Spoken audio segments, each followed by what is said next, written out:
What's going on? What's going on? I'm Marlon Wilson, the host of The Gospel Truth. Thank you for joining me today. I have another great show for you. With that said, we do have a debate. I have Mr. Aron with me and Mr. Aron Hernandez. And before they come on and a lot of guys introduce themselves, I do want to encourage you to go ahead and like and follow The Gospel Truth. Please do that. Support.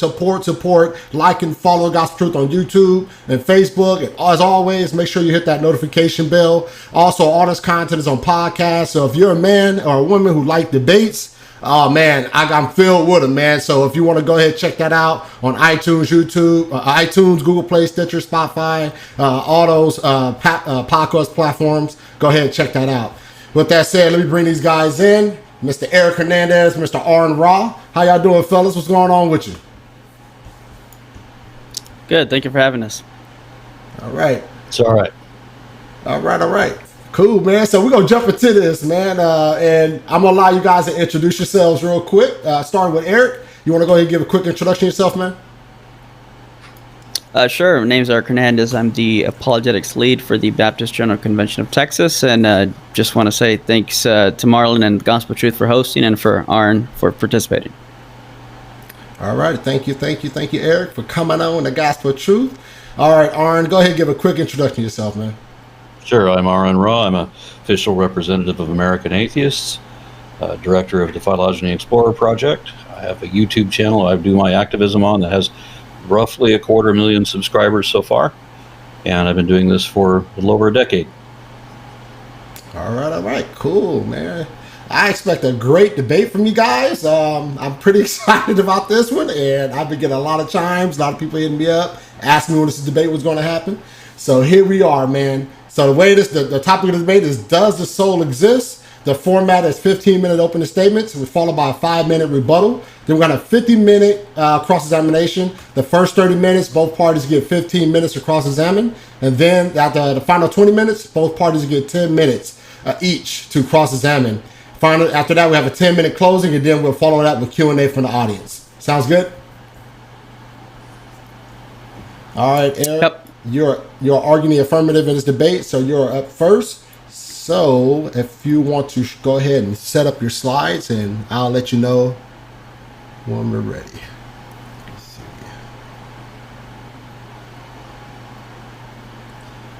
All right, let me pull that up real quick, Eric. Hold on 1 second. No problem. Can you hear me all right? Yeah, I can hear you just fine.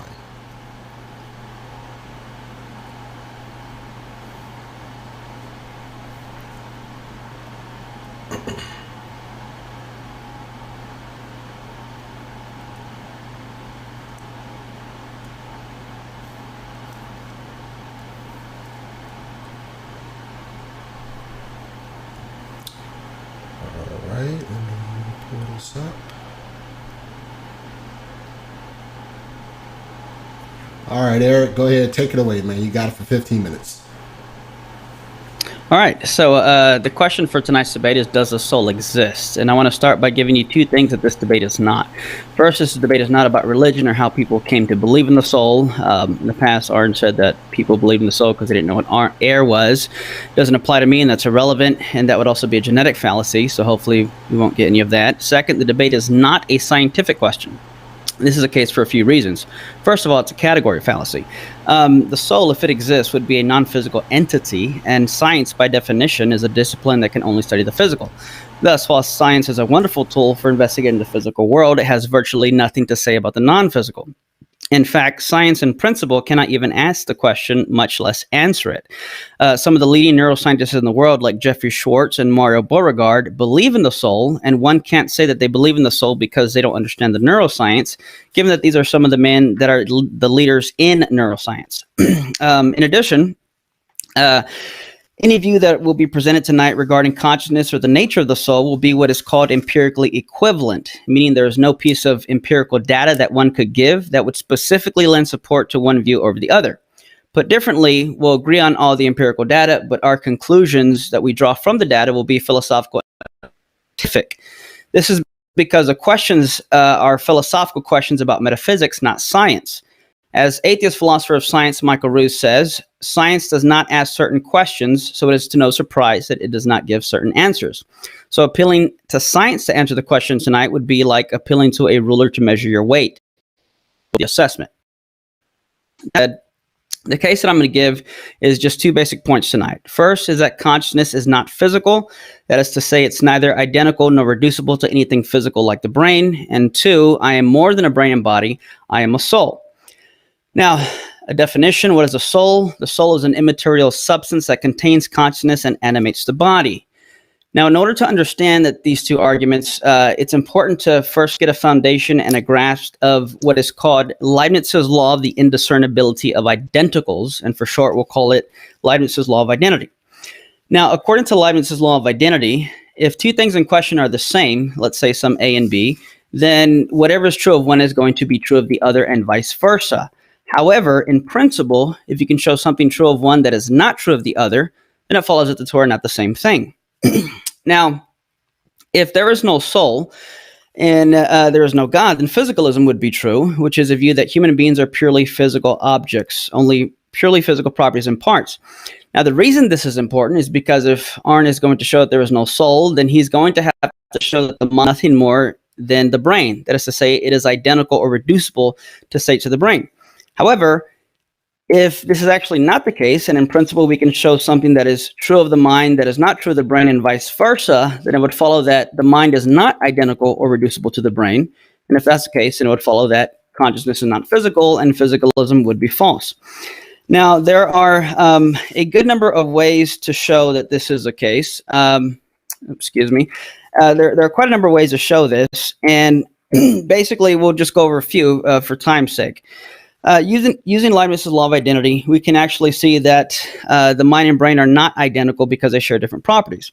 So, for example, take the states of my mind and the states of the brain.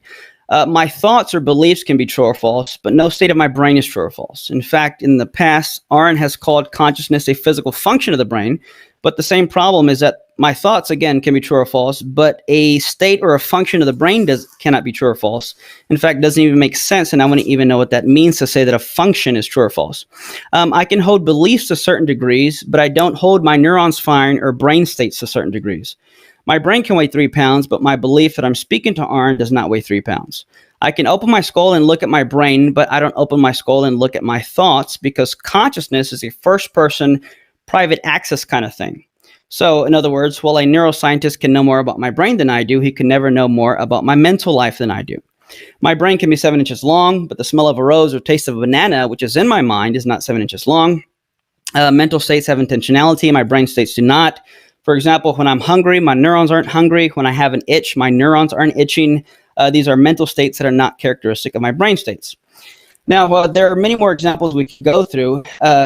It's clear and suffice to say that if the states and properties of the mind are not physical, and if all the properties of the brain are physical, then it would follow that consciousness, if it exists, cannot be something identical nor reducible to something physical like the brain, which would follow that physicalism would be false.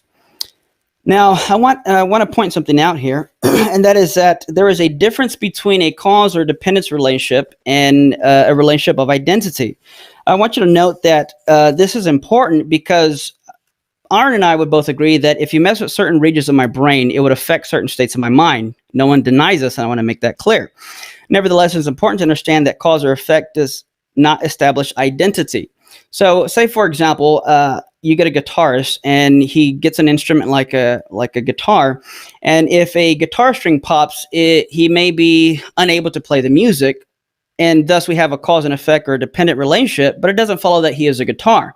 It could also be the case that certain parts of the guitar breaking would inhibit him from playing the note C, but again, it doesn't follow that the note C is in the guitar and that if you broke it open, you would find it. Again, all that to say that just because we can show a cause, effect, or dependent relationship between a musician and his guitar or the notes in a guitar, it doesn't follow that they're the same thing. So while I don't deny, and on my view, it's actually expected that messing with states of my brain through various means can actually affect the states of my consciousness, it doesn't follow that they're the same thing. Why? Because as I mentioned in the beginning, cause or dependence is not the same thing as identity. So if Aron wants to show that consciousness is something physical, he's going to have to do far more than show that there's a cause-effect or dependency relationship between the mind and brain. At the very least, he's going to have to show that they necessarily share all the same properties and that there is nothing true of the mind that is not true of the brain and vice versa. In other words, he's going to have to show identity. And unless he can do that, then for him to claim that consciousness is purely physical, but would be something that he would have to take merely on blind pistis, aka blind faith. Now, another thing to point out is the irreducibility of consciousness, which I won't have time to go into detail, but atheist philosopher Thomas Nagel has pointed this out in his book that you cannot get mind from matter. And atheist philosopher Colin McGinn says that any naturalistic explanation for consciousness coming from matter would border on sheer magic. So for him, he calls this magic. So if you hear that word magic tonight, we're talking about something coming from matter, something like mind coming from matter, which these philosophers are saying is metaphysically impossible. Now, again, we don't deny that there are correlations in cause and effects, but as J.P. Moreland summarizes another atheist philosopher, Jaegwon Kim, saying that correlations are not explanations, but are in fact the very thing that need explaining. And the problem is you can't simply rearrange particles of matter and get something like consciousness squared into existence, any more than rearranging red bricks would give you the color blue, or rearranging the furniture in my house would give you the color purple. This is just simply not something that you get by rearranging a physical structure. Now, let's look at the second point, that I am more than my brain and body, I am a soul. Now, if back to using again the law of identity, if physicalism is true, then I am nothing more than a brain and body. And this would mean that I am a mereological aggregate, which is a collection of separable parts held together in a certain structure. However, if that's the case and I'm just a purely physical object, then whatever is true of purely physical objects like aggregates would be true of me, but we know that that's not the case. So let's just go over a few. One is the indivisibility of personhood. And it would go like this. I'm either a purely physical object or an immaterial soul. Purely physical objects can be divided and come in percentages or degrees. I cannot be divided or come in percentages or degrees. I'm an all or nothing kind of thing. Therefore, I am not a purely physical object. Therefore, I am a soul. To understand this argument, it's important to understand the notion of a degreed and non-degreed property.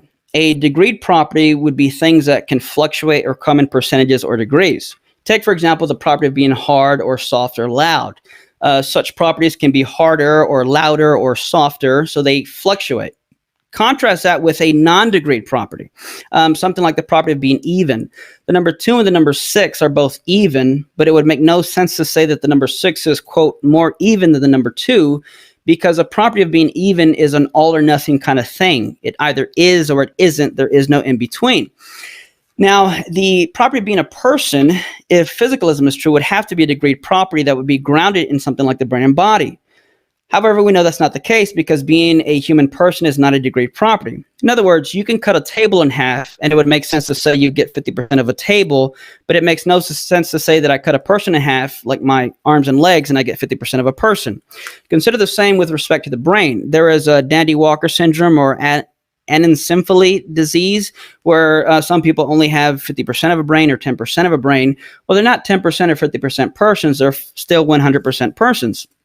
Moreover, it's also the case that men are typically larger than women, but just because men have more mass and matter than women, it doesn't mean that men are more valuable or are more persons than women. And I know Aron would agree with that. I have no doubt about that.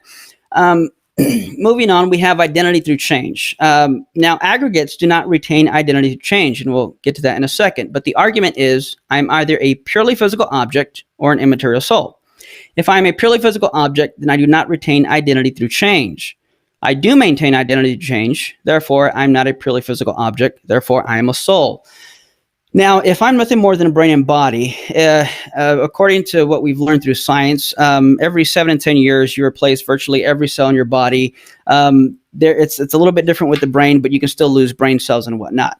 Now, suppose I committed a crime 7 and 10 years ago, but they just now find the evidence. Now, if the officers were to come to my house and say that, we're going to arrest you because we just now found the evidence of a crime you committed 7 to 10 years ago, it would make no sense to say that, officer, I'm no longer that person, because given that we change, I'm just a purely physical brain and body. I'm an aggregate, and aggregates do not maintain identity to change. Of course, he would laugh at me and slap on the cuffs. Interestingly, philosopher Jaegwon Kim that I mentioned earlier, he gives a similar argument to reflect on in his book. He says, in 2011, this brain and body did not exist, but I did exist in 2011. Therefore, I cannot be identical nor reducible to this brain and body. And I would conclude on that, therefore, I am a soul. Next, we have an argument from free will. It would go as follows. I'm either a purely physical object or an immaterial soul. 2, if I'm a purely physical object, then I do not possess free will. I do possess free will. Therefore, I am not a purely physical object. I am a soul. Now, to understand this, it's important to first, let me say what free will is. Free will, I would define as being the originator or source of your will or actions. You're the first mover. Now, Aristotle used an illustration. He said, if I move a rock with my staff, then you could say that the staff moved the rock, my hand moved the staff, but what moved me? Now, if there is no soul and there is no God, then the law of causal closure would be true, which states that every physical event must necessarily have a prior physical cause. So if Aron wants to believe there is free will, he's going to have to somehow show that he is the first mover to his will or actions. Now, what you can say at this point is if you're going to say that your hand moved, you're going to have to point to something physical given the law of causal closure. You can say that your brain, a brain state, like a brain firing, caused your hand to move, that caused a staff to move, that caused a rock to move. But given that it was a physical event, you would still need a prior physical cause. At this point, you only have 2 options. You can get into an infinite regress of brain firings and physical events, but then that would mean that the action would never happen. Or at some point, you can point to something beyond the physical and say that something beyond you caused that brain firing to fire, which caused a hand to move, that caused a staff to move, that caused a rock to move. But then you're no longer the first mover. You're merely an intermediate secondary mover. Now, that is to say, if all you are is something purely physical, you're not going to have free will. Now, I don't know what Aron's position is on free will, but I will say this. If Aron wants us to believe that he came to be an atheist freely, that is to say, he came to be an atheist based on intellectual reasons, and if he believes that religious people are morally accountable for their beliefs and for what they do, then he's going to have to posit something like a soul. Because if you give up free will, you give up intellectual integrity and moral responsibility. So if Aron freely came to be an atheist, and if he wants to hold religious people accountable for their beliefs, then something like a soul must exist. So in summation, we can say that if consciousness exists, it can't be physical. If you're the same person from one moment to the next, you must be more than a brain and body. If men and women are equally valuable, then physicalism can't be true. And if Aron freely came to be an atheist and holds religious people morally responsible, then something like a soul must exist. Therefore, if we put all these together, we can say that here is a problem that Aron must face tonight. If he is conscious, if he is the same person at the beginning and end of this debate, if he is not above or more valuable than anyone, and if he freely came to be an atheist and is accountable for his actions, then it must be the case that physicalism is false, a soul must exist, and that would be the end of the debate. Thank you. All right, Eric, thank you for that 15-minute opening statement. All right, Aron Ra, you're up for your 15-minute opening, man. Right. When the organizers of this debate invited me to participate, it was under a slightly different topic. It was suggested we would do, is there evidence of a soul? And I said then I couldn't resist this topic as long as we were only talking about scientific evidence, since nothing else would make any sense in this context. Because if we don't have empirical, verifiable facts, then what have we got? 13 television seasons of Ghost Hunter, where they still never found anything ever, and we know they never will, but they always pretend like they did in every episode. The best you could have is when something can neither be explained if true nor confirmed to be true in the first place, so there's nothing to explain. Besides, being unexplained is not an explanation. Yet, in the entire history of bewildering inanity claimed by spiritualists of every sort in any religion, none of them have ever shown even the slightest substance for their phantasms. No reason to believe that there was even a there.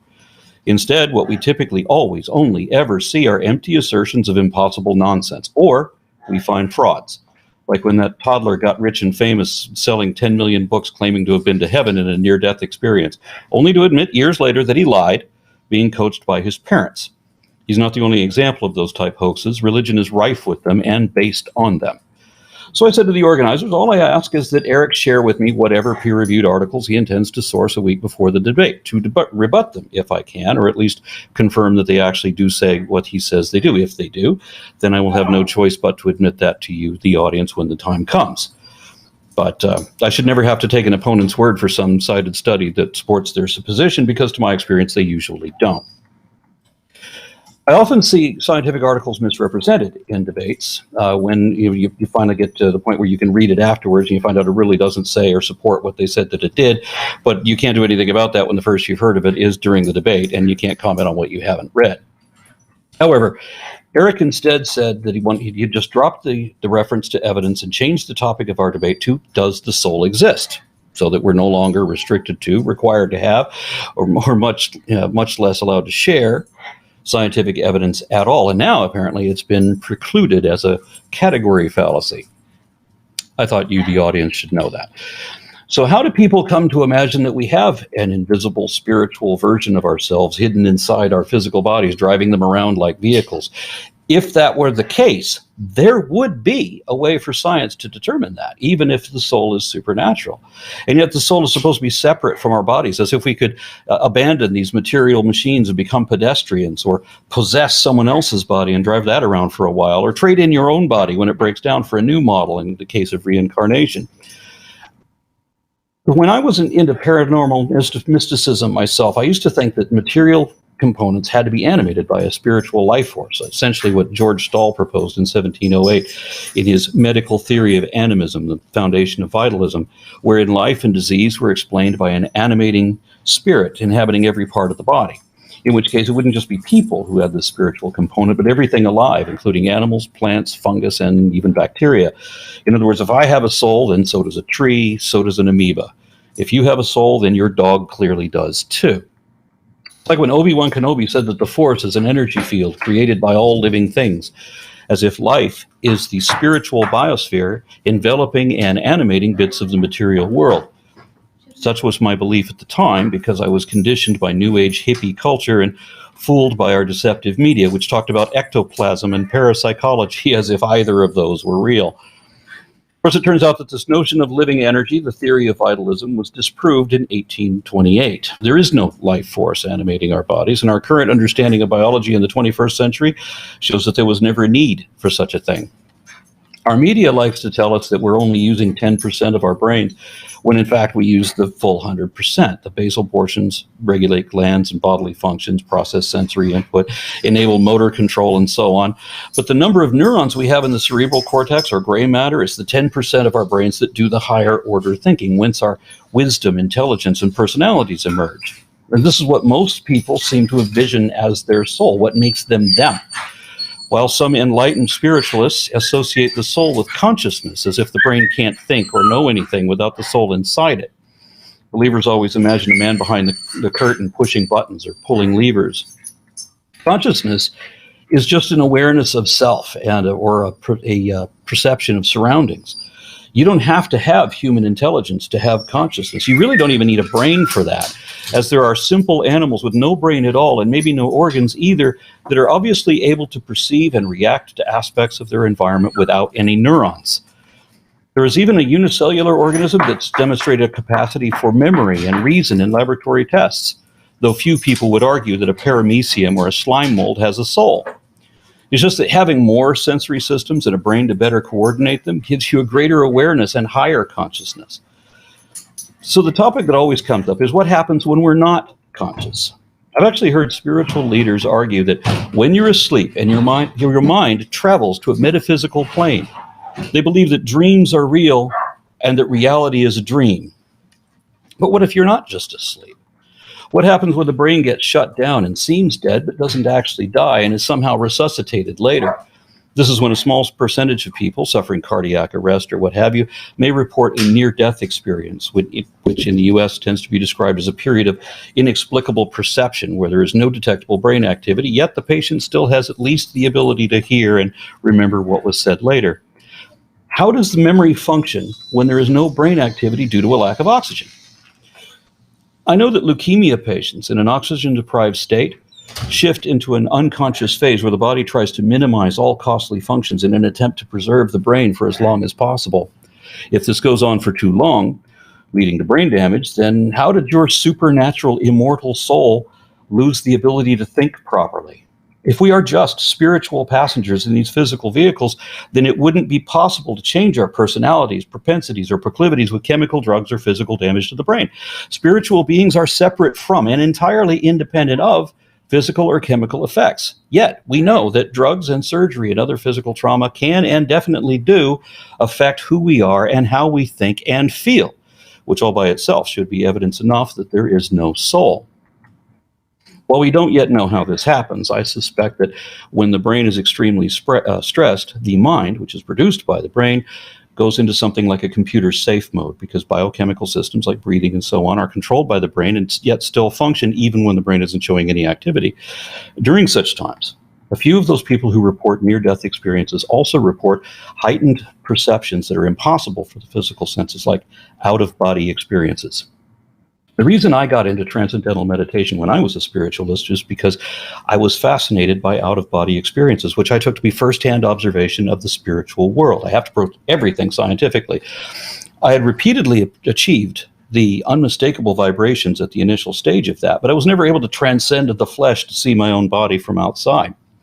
And more frustrating than that was whenever I interviewed other people professing to have had these experiences under various circumstances, I found that there was no consistency between their accounts, like there certainly would be if it were really real. On the same problem in peer-reviewed studies. For example, Jeffrey Long is a medical doctor promoting Near-Death Experience Research Foundation. He published a paper to establish their reality by listing similarities, like the contrast of bright light with tunnel vision and the sensation of having found your happy place, which is not surprising given the extreme stress of an existential threat. But the paper also endorses dubious claims made in the anecdotal accounts of his patients, and it ignores important disparities that call all of the associated assumptions into question. For one thing, other studies report less consistency, with some patients having terrifying experiences too. Some patients report seeing the spirit of their dead father or something like that. But how did you recognize him if he didn't have his body? Why would a spiritual being look exactly like the body he used to operate? None of us look like our cars. Was your father's spirit naked? Of course not, because in the spirit world, everybody has ghost clothes.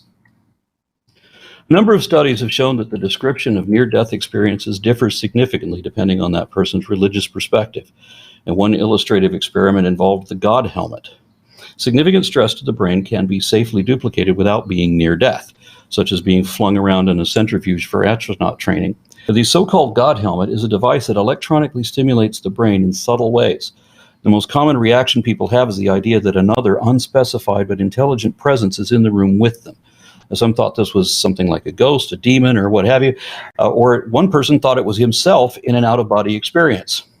And Susan Blackmore, who claims to have been out of her body in the past, said that the God helmet was a similar sensation and also one of the most extraordinary experiences she's ever had, apparently better than the real thing. However, famous atheist Richard Dawkins described only feeling slightly dizzy and quite strange, but otherwise pleasantly relaxed. This is consistently what happens as anecdotal religious claims are put to the test. They are found to be subjective, implausible, and not likely genuine experiences of anything supernatural. For another example, near-death experiences reported by Hindus don't match what is typically reported by people raised in Abrahamic faiths. More importantly, Hindus report meeting their gods and so on during these experiences. You should read their accounts. They're quite different. I have a video where a Swami claimed that his consciousness ascended out of his body to meet his God, and he was even able to say how small the soul is and exactly what chakra the SIM card of the body goes in. A visiting journalist asked the Swami why it is that in near-death experience, Christians see Jesus, Buddhists see Buddha, and people of other religious faiths see whatever they expected to see. Because, Hindus don't see Jesus and Christians don't see Krishna. There is never a revelation of spirituality that the subject did not already know and believe in, which indicates that mystic visions and near-death experiences are illusions that only accentuate preconceived notions. The Swami answered that people experience whatever they believe because that's just one God taking many forms. So that ultimately there is no truth to the idea that one must accept Jesus to be saved or that there's a hell to be saved from. That's just what you were conditioned to believe in the Christian culture. He's able to make that judgment about y'all, but he's unable to recognize that he is only reciting what he was conditioned to believe, because Hindus see near-death experiences as proof of their reincarnation from past lives. Everyone wants to believe Yoda. when he says, luminous beings are we, not this crude matter. But Yoda was a Muppet. We are not in any sense separable from our physical forms. Everything that makes us who we are is what we are. We know we have these bodies. We don't know that there is a soul, nor could we have. Astrophysicist Sean Carroll and I argued a bit about when science can say that something is possible or impossible. And I gave him a number of absurd examples. And he would always say, well, it's highly improbable. Only when it came to the soul did Carroll finally say that we know for certain that doesn't and can't happen. He supports that with a rather impressive physics equation and an explanation of quantum field theory. In summary, he says that either some ill-defined metaphysical substance not subject to the known laws of physics interacts with atoms in our brains in ways thus far eluded by every controlled experiment in the history of science, or people hallucinate when they're nearly dead.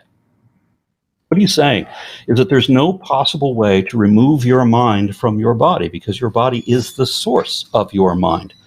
There is no theoretical or metaphysical model for how yourself, whatever that would be, could be in any sense you, yet not be both in and of your body. Not just some body, your body. Your life experience have built a network of synaptic connections in your brain for everything you've learned through repetition and rehearsal and discussions and so on. These are physical formations that are literally connected to everything you know or remember. If you were to suffer a stroke, your thinking would be impaired. And you might be able to rebuild those connections to become fluent again. Most people never recover. But even if you could, that still proves that you were dependent on that cerebral mesh in the first place. Philosopher Daniel Dennett says that the mind is an emergent aspect of the body, not just one part of the brain, but the whole brain collectively, and really the rest of the body too. Even your endocrine system influences some portion of who and what you are, including your desires and aspects of your sexuality. Even if you could remove your mind and place it in someone else's body, it wouldn't be you anymore, because your mind is not just data, and you're not just the things you know or remember. The neural pathways in that other brain would literally change your mind, forcing you to think differently. The new arms and legs would have different skills and talents than your old body did, and that other endocrine system would alter many of your preferences and your emotions, making you someone else. You wouldn't even recognize yourself anymore because you wouldn't be you anymore. You would be that other body. I don't know how I managed to get through that with all the pandemonium of the dogs going crazy around me. That's just what happens here. I helped you. All right. Thank you, Aron. Thank you, Aron, for that opening statement. Thank you both for your opening statements. All right. So now we're going to go ahead and go to a rebuttal round. Each person get 5 minutes to rebut their opponent. Starting with Mr. Eric Hernandez. You have 5 minutes for rebuttal. Thanks. Yeah, all of that was irrelevant to whether or not the soul exists. I'm a bit surprised. One thing, so I don't even know if I'll use 5 minutes. I might. So he said that the topic was dropped from what it was initially. No, it wasn't dropped because it was never the topic in the first place. Marlon presented a topic to both of us, and I'm guessing you replied first and said, yes, you're willing to do that. And I said, actually, I'd like to change it to this topic because I wanted Aron to have to bear a burden of proof and not just say I'm not convinced. And I know that he's going to want to, I'll just leave it at that. So yeah, it was never dropped. That was just never the topic to begin with. So given the topic that we have now, it's Aron's job to show why there is no soul and give a case for it. All I heard was a bunch of assertions and empty claims. I didn't hear any evidence behind that, but maybe we can get into that with the cross-examination. So he bears a burden of proof to show something. He said he's looking for empirical evidence. We're gonna, I'm sure, get into that later because I'm curious to what empirical evidence there is that the brain thinks and that the brain knows things, like he asserted. He mentioned Sean Carroll. Sean Carroll's not an expert in the philosophy of mind, nor is that his field. He can talk about that, but that's not telling me what Sean Carroll thinks would be like me quoting to you what a street preacher is saying and showing, hey, look at the street preacher. Here's why he says evolution is false. And I know you would laugh at that. So quoting Sean Carroll to me regarding philosophy of mind would be like me quoting a street preacher to you regarding evolution.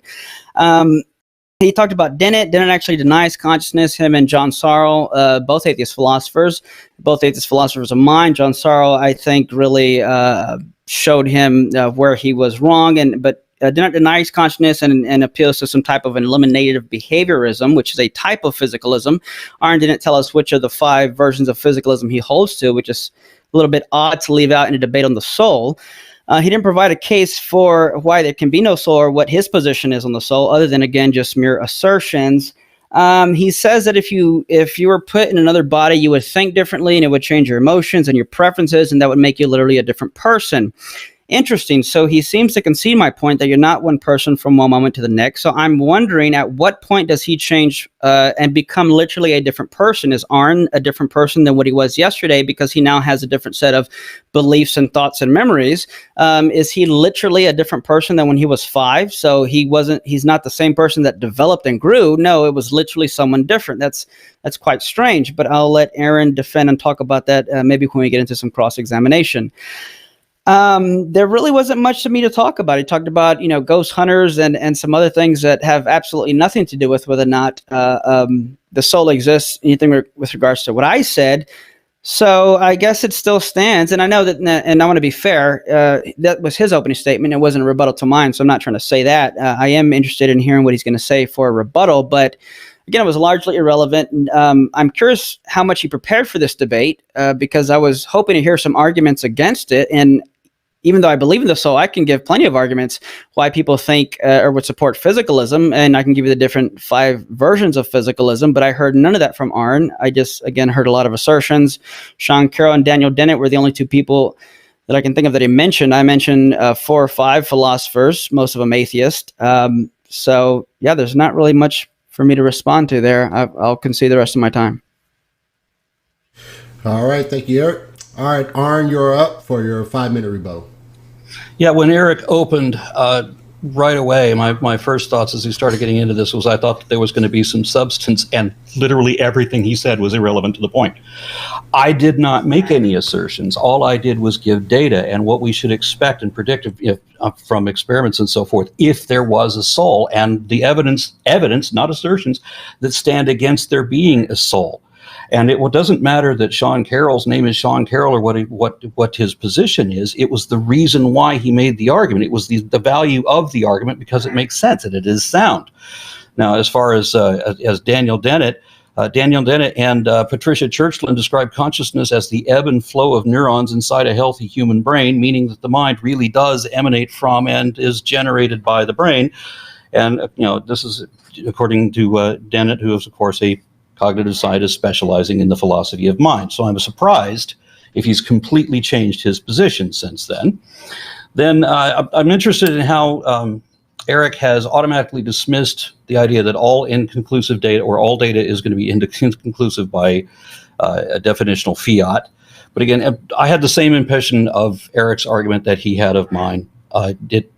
I saw everything he said as being irrelevant. He's trying to weigh into philosophy. He said that a soul is immaterial substance, which is a contradiction in itself. The words don't even make sense together, right? There would be a way to verify if we actually had a soul. There's lots of different ways we could do that. We can't just say that it's mystical, magical, whimsical, and you can't touch it. Don't look at the man behind the curtain. There's a curtain. We can look behind it. It's that simple. To challenge physicalism, the physicalism is the mutually held idea that there is a physical reality, and minus the empty assertion that there's some alternate reality on top of that. So we both accept that the one that we really have.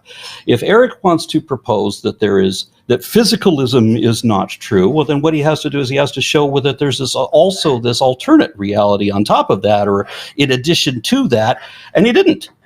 He does his his special definitions that we have something that's mystical and belief and we can't ever touch it, and science is prohibited from even thinking about this, which I think is invalid.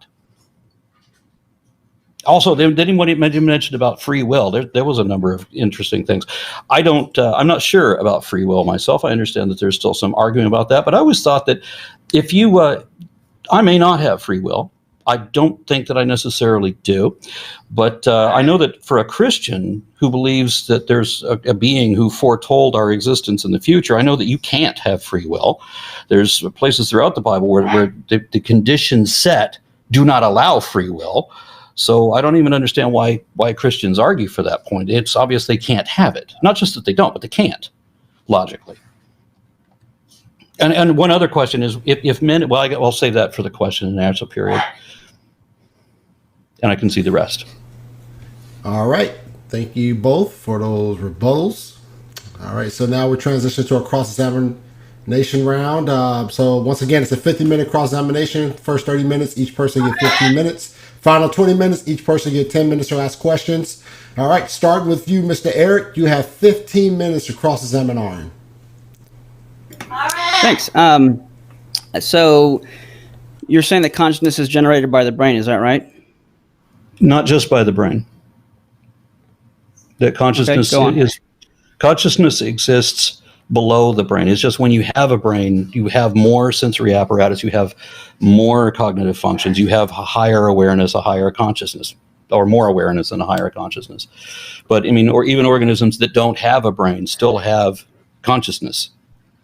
So you can have consciousness without a brain? Yes. Interesting. Okay, so then you shouldn't have no problem with belief in God being an unembodied mind. Can you describe to me what a pain is in purely physical terms? What is? What is a pain? Which is it's a state of consciousness. It's a sensation. Yeah. Describe pain in purely physical terms. PAIN. Right. When it hurts. Is that what you're saying? Yeah. Yes. That's one of your sensory apparatus. That's one of the simple ones. Like I mentioned one of these experiments that wasn't actually an experiment, was an observation that fit this. There was paramecium, don't have any neurons at all, and yet they can detect the chemical signature of an enveloping amoeba, and it causes a fight or flight response with panic mode where they set and then it takes off.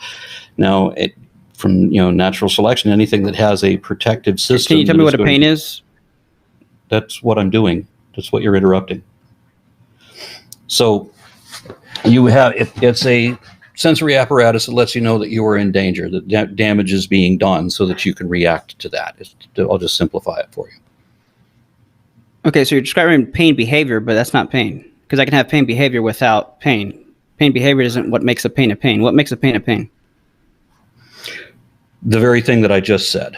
It is the response to damage being done. It is the way you were being alerted to that damage being done. We perceive that as pain. So again, you're doing what Dent does. You're giving a behavioralist account, but that doesn't describe what pain is. How do you know you're in pain? May as well just ask me what a color is. Again, it is our perception. Can you describe that in a physical term? What is a pain? Is a pain in the brain? Would you like me to repeat the explanation that I already gave that answers the question you're asking again? No, because I didn't answer the question. Is pain in the brain? Is a thought in the brain? Once again, since we have this is being evident in organisms that don't have a brain, then no, it's not just in the brain. Though in us, it centralizes in the brain. In organisms that don't have a brain or even a neural network, it has to go somewhere else, or it's body-wide. Where's the thought? Where is a thought? As I said, the higher order thinking, what we would recognize as thoughts, is in the cerebral cortex, the 10% of our brain where our neurons are. So you've said a consciousness is it's a function, it's something the brain does. How can a function be true or false? What? How can a function be true or false? Does it function? Yes. Equals true? No. No equals false? How can a function be true or false? So when I flush my toilet, that's a function, but that's not true or false. Okay. So how can a thought be a brain function? If a thought can be true or false, then it's a property of a thought to be true or false. It's not a property of a function to be true or false. If you're going to say a thought is something physical in the brain, it's going to have to share those physical properties. So you're saying if you can think something and be wrong, that means what? That it's not a physical state or function. Okay, so you flush your toilet. How is flushing your toilet true or false? Well, that's my point. It's not. Which would mean that consciousness is not reducible nor identical to the brain, or a function of the brain. Okay, so if the flushing your toilet cannot be true or false, then did you? I don't understand what is even the point of the question. Okay, Does that mean your so toilet this is doesn't exist? Is that what you're saying?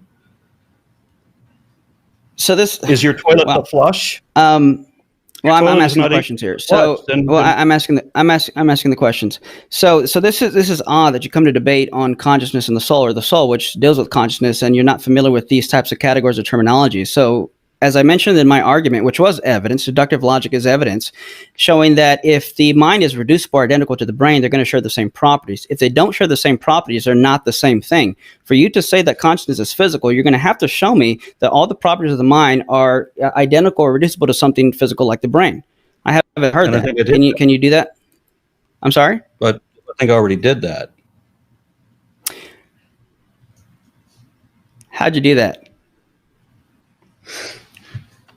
When you asked me what a pain is, and I explained what a pain is, and you said I didn't explain what a pain is, even though I did, and then you said that your pain cannot be true or false, which means flushing the toilet cannot be true or false.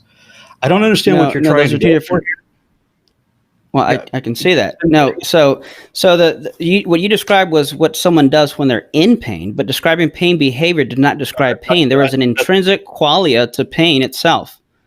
Right, it's how we perceive the damage being done through our sensory network. That is the answer. That is what a pain is. It's the indication of damage that we perceive through our receptors. Literally, that's So what it is.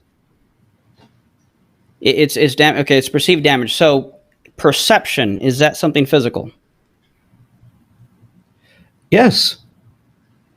How does a brain function perceive? Well, I'm not a neurologist. I wouldn't be able to tell you exactly how these neurons affect, or the network of sensory receptors and how they're interconnected. But I know that if you damage something in the body, then the body does send a signal, and the signal is received and interpreted as pain. Pain is the perception of that damage being done. And yes, it's physical.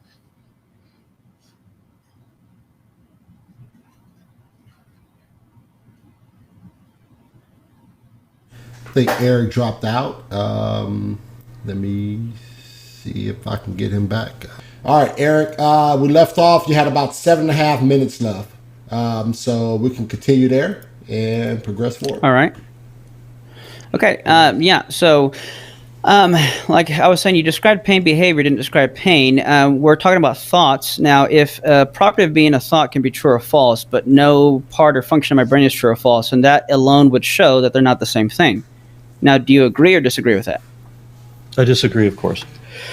Yeah, and I didn't describe the pain response. I described the pain. That the pain is defined as that sensory input that we perceive that way. That is what is. So, can you have pain behavior without being in pain? I didn't explain how we respond to that.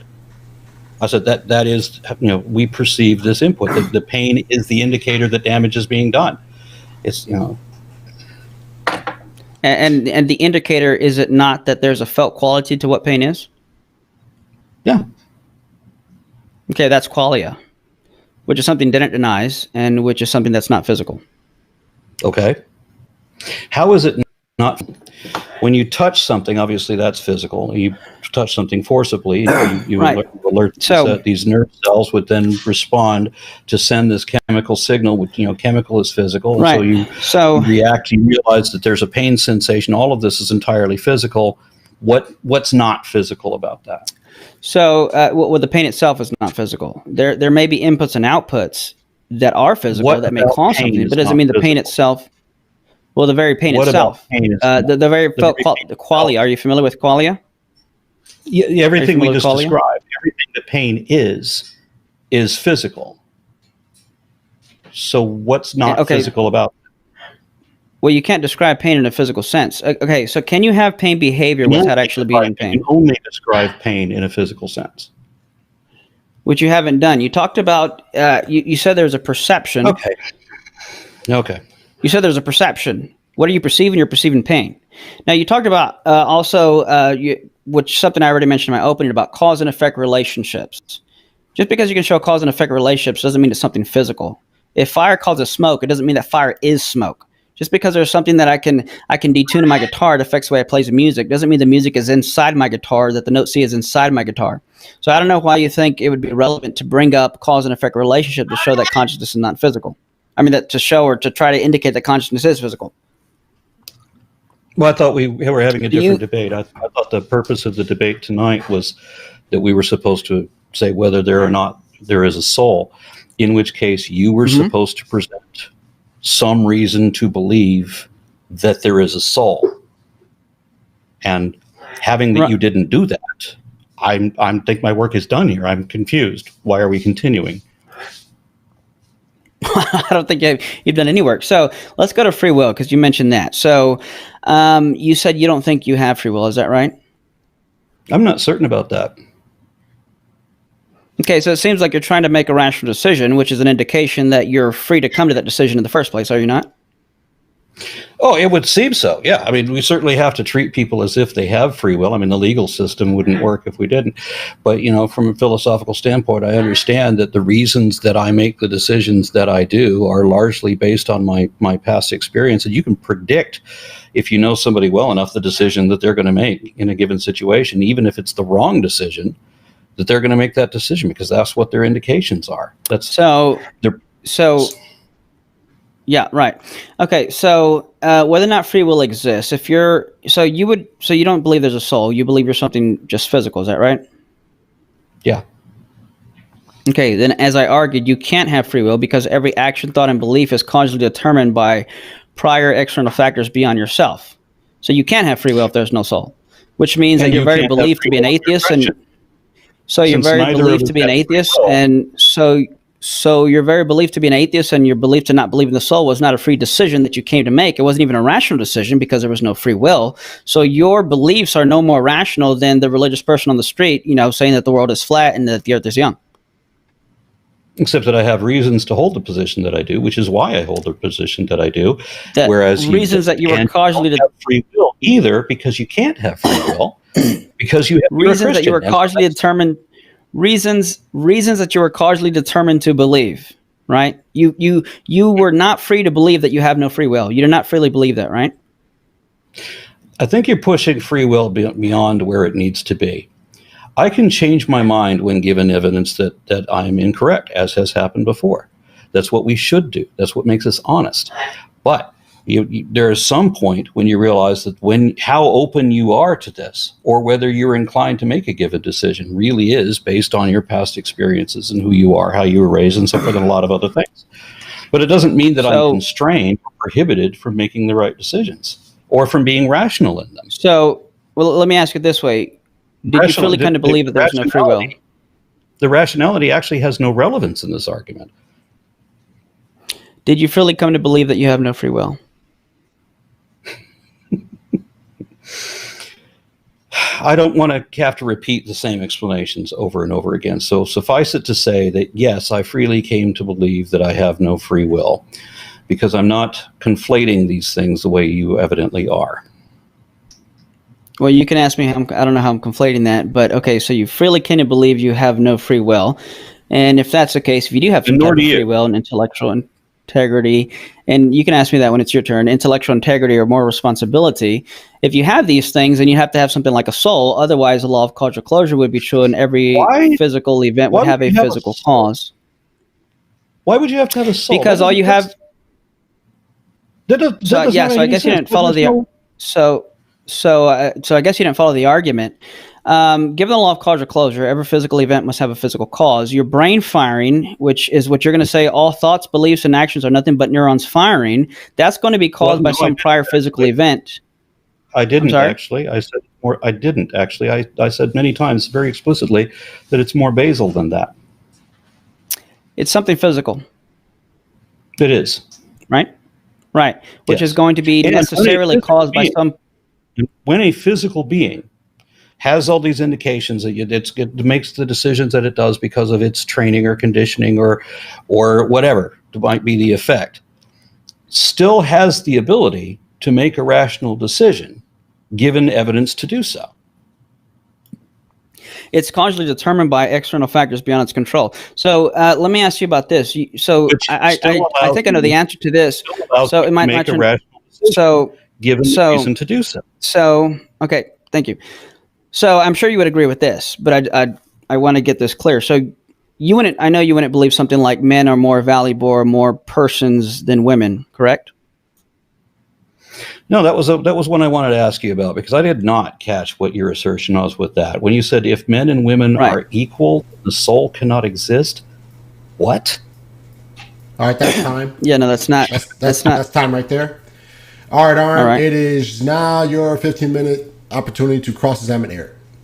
Yeah, I can tell you I'm not going to need 15 minutes, but we'll just start with that first one. If men and women are equal, then physicalism can't be true. And again, physicalism is, I assume that you and I both accept that there is a physical world. So physicalism is what you and I both accept, minus the other thing that you were supposed to come up with and show that you didn't. So still waiting on that. But you said that if men and women are equal, then physicalism can't be true, meaning that there's some supernatural thing. Why? Yeah, so I didn't say that. I don't know where in the world you got that. The point was actually the opposite. If men and women, I don't know if you caught there were dogs going crazy behind me, and it was a little difficult to catch everything, I admit. So what did you say? Right. So what I did say was that, so being a person, the property of being a person, I would argue is a non-degreed property. It's an all or nothing kind of thing. Now, if there's no soul, you're going to have to ground this in something physical like the brain and body, which does fluctuate and can come in percentages or degrees. So if all you are is a physical brain and body, then being a person would in principle be a degreed property that can fluctuate, which means someone who has more mass and matter would either matter more or have more value or be more persons than someone who has less mass or matter. Given that men are typically larger than women, if physicalism is true, then you have more mass and matter, which would indicate more personhood and value. But I know you wouldn't agree with that, so you would have to reject physicalism. You also mischaracterize physicalism, which is odd. How is it really? How was that ridiculous argument? I mean, that's a complete non sequitur. How did you then throw in the unrelated aspect of physicalism? Okay, so this is odd. You don't know what physicalism means. These are philosophical terms. It's a philosophical topic. Yep. It's philosophy of mind. And physicalism is a view that human beings are purely physical objects composed of purely physical properties and parts. That's the definition of physicalism. I understood that. Okay, so you said we agree on that. We don't agree on that. Well, we both agree that there is a physical universe, yes? Yeah, but you can't equate. You're equivocating, saying physicalism and equating that with physical stuff. Tell me again what physicalism is. It's the belief that we have only the physical world. Is that right? It is a position regarding the existence and nature of human beings. That human beings are purely physical properties and parts. So it is what I just said. It is that we have only the physical world. So we both accept that there is the physical world, and you want to assert that there is some other. No. We don't. It's the view that is all there is to human beings. We don't both accept that. I believe in the soul. Right. Why would you say that I would accept that? We both accept that there's a physical universe, right? Right. Physicalism is a regard of human persons, not the universe. And is that That'd be more like naturalism or materialism. Okay, is that a yes or is that a no? Do we both accept that there's a physical universe? Yes, but that's not physicalism.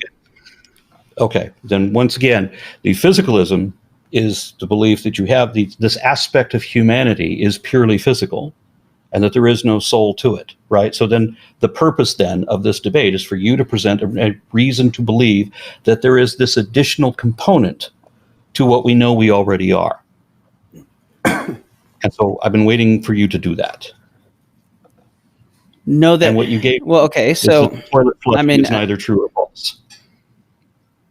Well, that's to show the non-identity of so there were 2 points I made. Consciousness is not physical, and I am more than a brain and body. I'm assuming you disagree with both of those. Is that correct? Of course.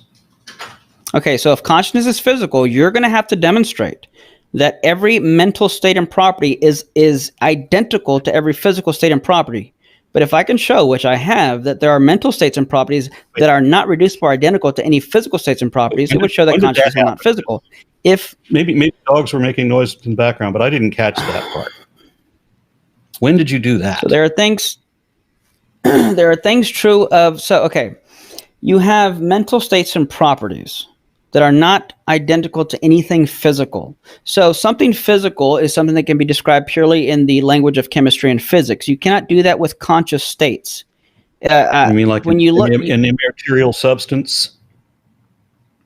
Where the two So words that's mean even another thing opposites? that's odd. It's almost embarrassing, because for you to say that is for you to show that you don't know even the history of that term substance. It was first used by philosophers, Okay. and then science got a hold of it later. So a substance is not something necessarily tied to science and something physical. It has a rich history of it, and for something to be a substance, there's a certain views of substance, like identity through change, indivisibility, things of that nature.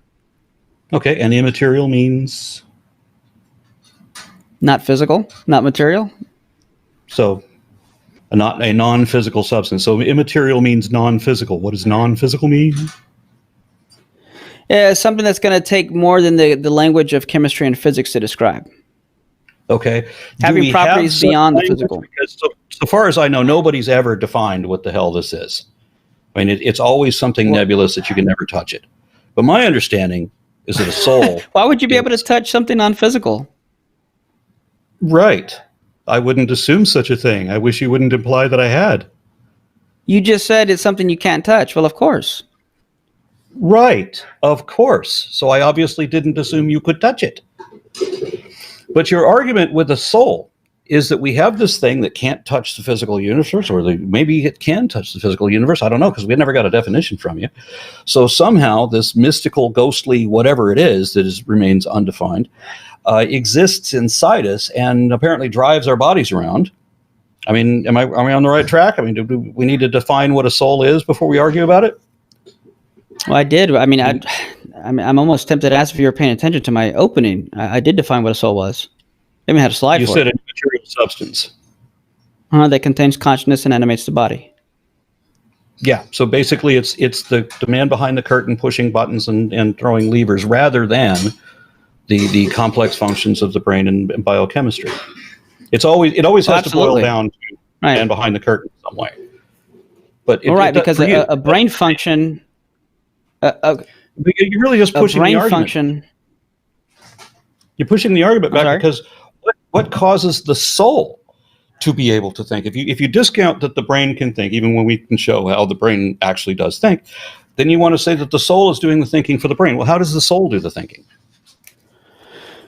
Okay, hold on. So you're saying that the brain can think. So I have no idea how we would show the brain thinks. So this gets into already something I said about first-person private access. I know it was a lot to go through, but if you're going to be doing a debate on this and you're not coming prepared to even at least have the basic terminology and knowledge of the arguments for the soul, then it's going to be really hard to kind of have a good discussion if I'm going to keep having to explain certain terminologies and concepts.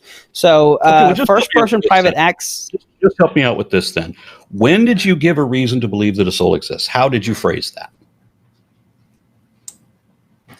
So the two basic points, and I gave arguments for each of those. The non-identity, the non-identity regarding Leibniz's law of the indiscernibility of identicals. Your toilet flushing is neither true nor false. Out of all that, the only thing you heard was toilet flushing. Really? Yeah. Yeah. So what I gave is, if you want to propose that there is actually a body, or that there's some kind of mystical, as yet still undefined something or other. And what I meant when I said, when you can't touch it, you can't even describe it, you can't even define it, right? That's supposed to be this nebulous whatever that's inside of us in some way, or however you want to describe it. I don't know, because I'm coming up with all the explanations and definitions here, that's supposed to be driving our bodies. Well, then there would be certain things we would expect of this immaterial thinker that's thinking where the brain doesn't think, even though it looks like the brain is thinking. And we know that we can damage the brain and change how it thinks, and that doesn't make sense. If the brain isn't thinking, then how did we stop the thinking when we damaged the brain? Well, the same way, just like the note C is not inside a guitar, if you detune it or pop strings, you're not going to be able to play the note C. It's not a hard concept. Okay. But if we're talking about a soul being inside a body, then would it be fair to do an analogy where you're driving a car? Does that make sense? Does that work at all? Mm-hmm. Your perspective of having a soul in here? Okay. Mm-hmm. So the soul the car loses a headlight and you're suddenly blind? I mean, what happens if what is it about the car? The car receives damage, and then the immortal soul, which is completely independent of that, is somehow damaged in the same way.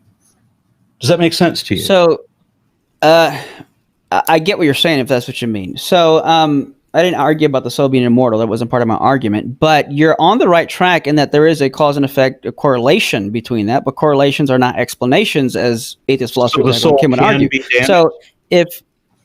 So what can be damaged is the instrument the soul uses. I cannot damage the note C, but I can damage a guitar and a piano. I can damage the keys associated and correlated with it. The brain doesn't think, but if you have a stroke, as I mentioned in my presentation, that impairs the ability to understand things, even though there's a soul that is the one doing the real thinking, according to you. Suddenly the soul can't think. Well, why is that? The soul is independent of that. The soul didn't get a stroke, the body did. And if the brain isn't doing the thinking, then it's irrelevant if it had a stroke or not. No. So, yeah, I never said the soul is independent of the body. I'm a substance dualist, and there's a deep integration for it, and I hold to a reducent view of the soul, which I don't even want to open up that can of worms. But we're very hot on the description of physicalism, meaning that that physicalism is that humanity is only this thing, and then you've mentioned that the soul is independent of that it's completely separate. I never said that it's one's physical and one's immaterial. I said it's not identical or reducible to. Those are technical metaphysical terms. Body, then. Says who? I'm asking you. You just said I think it can, but that wasn't. I think I never. You said the soul. I think it can, but that wasn't part of my. I think it can, but I never. That wasn't part of. The soul can be independent of the body. I think the soul can exist disembodied. Yes. Okay. Can the soul go on to another body? I think it's metaphysically possible. How do we know if anything is metaphysically possible? Oh, very nice. How do we determine? So, can you give me an example of something that is metaphysically impossible? Metaphysically impossible? Yeah, the number 2 being the color purple or weighing 5 pounds. Okay, so we have essentially the same logic in metaphysics then. I don't understand the question. Okay, so you said it was metaphysically possible. How do you determine whether something is metaphysically possible? Oh, gotcha. Right. So first, there can't be a logical contradiction to it. It has to be, in some sense, actualizable. It can't be a category fallacy, kind of you asking for scientific empirical evidence for a non-physical, material thing. Metaphysical? I'm sorry? If the way that you determine whether something is metaphysically possible is the same way that I would determine whether something is physically possible or logically possible, then why add the adjective metaphysical? Right. So there are some things that are logically possible that wouldn't be metaphysically possible, because logically possible is a lower bar than metaphysically possible or actualizable. So, for example, it's in technically metaphysically possible for the prime minister to be a prime number because there's no blatant, explicit logical contradiction. But I would say it's metaphysically impossible for that to be the case. But neither of us are arguing for these kind of impossibilities. This debate comes down to we both accept that there are physical beings, and you want to say that there's another aspect to it. And I'm looking for the reason that we should believe that there's another aspect to it. What I presented is things that would be inconsistent with that, where we show that the body can possess this ability. Even without a brain, the body can possess this ability. How did you show that? When I talked about the paramecium and the slime mold that demonstrated reason and memory in laboratory tests, even though they're unicellular organisms without any neurons. Yeah, but so would have to. So you're saying you can. I'm sorry. Go ahead. I'm saying that what we have is a consistency, right? We know that there's no aspect of the body that needs a soul to drive it. The body's fully functioning all on its own without a soul. The brain has these abilities, and we know that we can impair those abilities. We know we can improve these abilities. We can certainly significantly change them in a number of ways. So where is there an indication then that the soul is even there or necessary? When the brain has a stroke, the soul soul somehow loses the ability to think. That's inconsistent. Or when you improve a medical condition, when you have the split brain thing, and you're unable to feel what's in your left hand because you're reading from the right brain and you're not looking at it, you're just going by sensory. Why would that? A soul would not have that dysfunction, right? So no. So for some reason, I'm wondering if you understood any of my arguments that I gave. You keep saying I didn't present anything. I did present it. You haven't interacted with him. You just made some assertions. I'm just a terribly stupid person. That's my whole problem. I'm completely beneath normal cognizance. But help me out here. When did you give a reason to believe that there's a soul? Or when did you address any of the things that I said about what we should expect to be consistent if there was a soul that aren't consistent? Okay, so like the out of body experiences and so forth. I mean, that's what I really thought. What's that? Well, I said, you asked me a question. Are you going to another question? The non-identity. The non-identity of conscious mental states versus any physical brain states. If you have free will, if you are indivisible as a person, if you remain the same through change, then you have to be more than something physical. Now, even within my opening, I argued that it would be expected for there to be cause and dependent relationships while the soul is embodied, but it doesn't mean that they're the same thing. You cannot point to a cause and effect and then somehow say that therefore that proves identity. In philosophy, something is identical to something else. It means it's literally the same thing as. Showing cause and effect or dependence doesn't mean it's literally the same thing. All right, that's time. I'm sorry? Or the flush is true or false. That's time right there. All right, so now, Eric, you have 10 minutes to cross-examine Aron. How do you know the brain thinks? Again, since I'm not a neurologist myself, I have to trust what the experts say.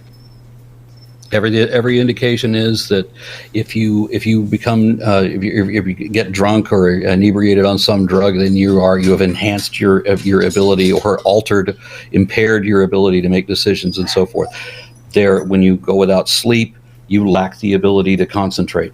There are a number of chemicals that will cause you to be unable to concentrate. There's a number of physical conditions. Heat exhaustion, for example, can cause people to lose the ability to focus.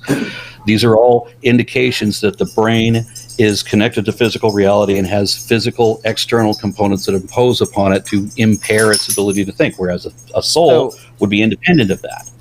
So you think because there's cause and effect relationships, it shows that consciousness is in the brain. Your thoughts are in the brain, that your brain thinks. We do have indications that consciousness is in the brain as well as the rest of the body, as I said, not just in the brain. Was that a yes? Do I believe we have physical aspects that are affecting? No, yes, there are physical effects on the brain's ability to think, or the body. And you believe that shows that consciousness is physical or in the brain? Yes. Okay, so yes. By popping guitar strings and messing up piano keys, that shows a note.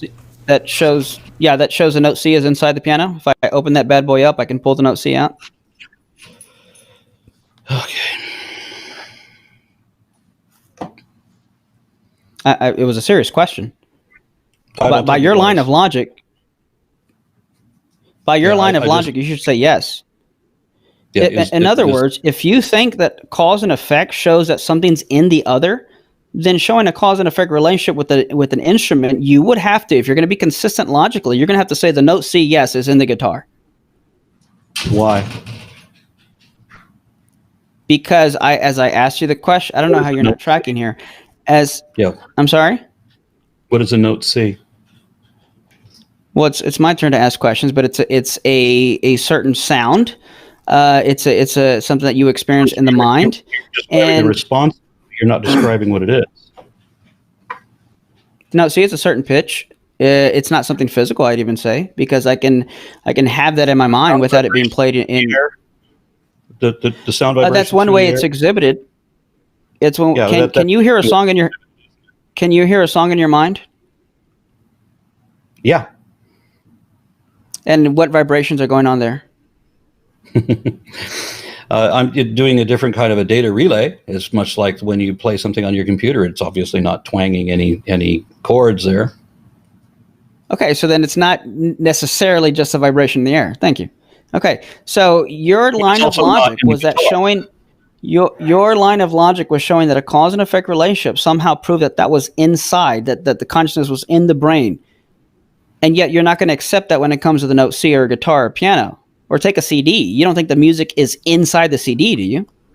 Of course I do. It's data. The music is inside the CD. It's inside. But the note C, it depends on what we're defining. The note C is not in the guitar. The note C is the vibration of the string, the reactions through the air. Now, it can be interpreted other ways by other devices and repeated in other ways by other devices. Okay, so then how is that so hard to understand the concept that you can have a soul that's embodied, and yet if you mess with the brain, you're going to affect the way the soul interacts? Because we get back to the same point, was what is the value or indication that there is a soul in the first place? So the brain has all these. We know that physical effects happen to the brain, right? Okay, we've got to establish all that. Where's the soul? That's a question of a physical thing. It's like saying, "Where's the number 2?" Okay. What should we expect if somebody has a soul or we don't have a soul? How can we? What would be the expected conditions from brain damage or what have you? We should expect cause and effect relationships, just like if I mess a guitar up or scratch a CD, it's going to affect the way the thing operates. Whether there is a soul or not a soul, it's exactly the same circumstances either way. That's a great question. So even though it's my turn to ask questions, but I don't mind the more open dialogue. So I'm fine with that. I think it makes for better conversation. So you can have, so there's something called P zombies. It's another philosophical concept that you can have interactions just like we're having, and yet you are conscious, because you can have, so for example, well, let me ask it this way. Do you think a computer is conscious? Not yet, no. Why not? Well, one, as I described, consciousness is a perception of self and an awareness of surroundings. And computers and how do you know that's not? Because computers don't have. Just keep asking the question. I can try to answer it. No, there might have been a lag. Go ahead. Okay. I think there might have been. Computers don't have any, besides receiving power and data input from the internet, they don't have any information about their surroundings. My computer has no way of knowing what kind of a desk or room or surroundings it's in. There's no possible perception there, not even chemical. Could you not? Well, I would still be curious how you would know that, but could I program a computer that when it has, it can exhibit certain kinds of outputs, like perceived danger, if you will? Yes. Oh, so then, according to what you said earlier, then a computer would be in pain, which would be a conscious state. If you equip it with pain receptors and get it to have capacity to understand that. My computer doesn't have any of that. My computer has no consciousness. It is possible. The reason that I said not yet is that I'm saying that it is potential that a computer could have consciousness. When would you know? How do you know someone else is conscious? How do I know if someone else is conscious? Are we going to drop right into questioning the whole of reality and assuming that there are no mind-independent reality and I'm just everybody's a figment of my imagination? Okay, I just want to make sure we don't. Assuming that. No, I'm you have to stop assuming every time someone asks those kind of questions that it's not an assumption. Okay. So how do I know someone else is conscious? Mm-hmm. Do they exhibit signs of consciousness? I try not to look at everything behavior, right? I try not to look at everything in terms of absolutes. Consciousness itself is an emergent aspect. There are degrees of it, many of them. And it's not like Chalmers, I think it was, who came up with the false dichotomy that consciousness is something that you don't have until you have so many neurons. And then when you cross that certain threshold, you suddenly have consciousness, like it's a light switch. We know that it's not that way. So that's my problem with the hard problem, is that we know that consciousness doesn't work that way, that there are degrees of it, and it's not like a sudden on and off thing. You either have it or you don't. Right. No, I would agree with that. And that's why I don't know how you can possibly say that consciousness emerges from something physical like matter. well, we did just describe this. If you have a computer that has sensory apparatus, I mean, you have like a Roomba, for example, has some perception of its outside environment, but it doesn't have the capacity to understand its own role in it. Now, you can program that in, right? It knows that it needs to steer or whatever, but it doesn't really understand that. There are ways for it to understand that. There are ways that even cockroaches and such, with the very simple systems that they have, when you flip on the kitchen light, they understand that they're exposed and they have to run for their lives. There are programs that could be put into a system, and I hope they don't ever do this. I know they will, but I would rather that they not, wherein computers can have this degree of consciousness, where they're going to be aware of where they are and of themselves in that environment. So we can agree we don't want Skynet, yeah. Yeah, it's one of the things that it hugely frustrates me. I know how curious people are, and they want to know what they can do, but we are not that smart. We're so stupid a species that we dared call ourselves Homo sapiens sapiens, the height of arrogance. And then we're going to turn around and build something that is smarter than we are by orders of magnitude, but doesn't have any of our humanity. Yeah, and I'm enjoying the discussion, by the way. So a Roomba is in some sense aware of its surroundings, and you said earlier that would be qualities of consciousness, but then I don't think you think a Roomba is conscious, do you? Again, there's a degrees. I wouldn't have thought that a paramecium was conscious until it was able to detect that it's being engulfed and has to flee. Now, there are some basic systems that are built into a Roomba. I mean, it does detect when it's been trapped or whatever and calls for help. I mean, that does happen. But does it know where it is? Does a paramecium know where it is? Does a slime mold know where it is? It's not a yes or no question. There's a degree to which it does, and it may be very small.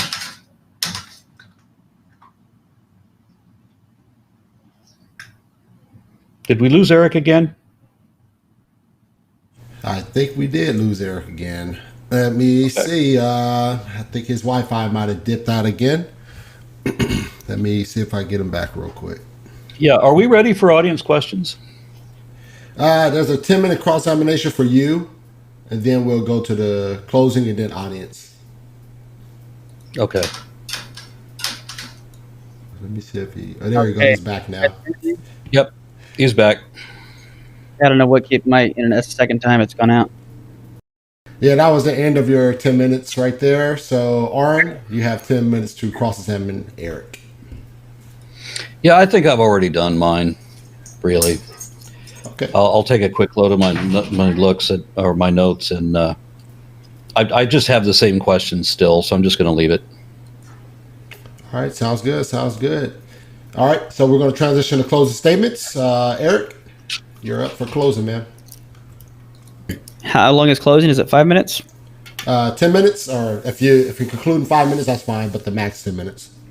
Yeah, no, I won't need too long. So just to kind of reiterate what we've done so far, I said that this is not a scientific question. It's a question of metaphysics. Quoted philosopher of science Michael Ruse, who even himself says that there are certain questions science can't ask, much less answer. Because to try and ask for scientific or empirical evidence for a soul would be like trying to look for an invisible man. If I say an invisible man exists and someone says, well, no, he doesn't because I looked for him and I didn't see him, it's to fail to understand the nature of what's being said. That doesn't prove there is an invisible man, but it does show that in order to disprove there is no invisible man, you cannot appeal to the sense of sight. So I think already it started off as a category fallacy from Aron's part.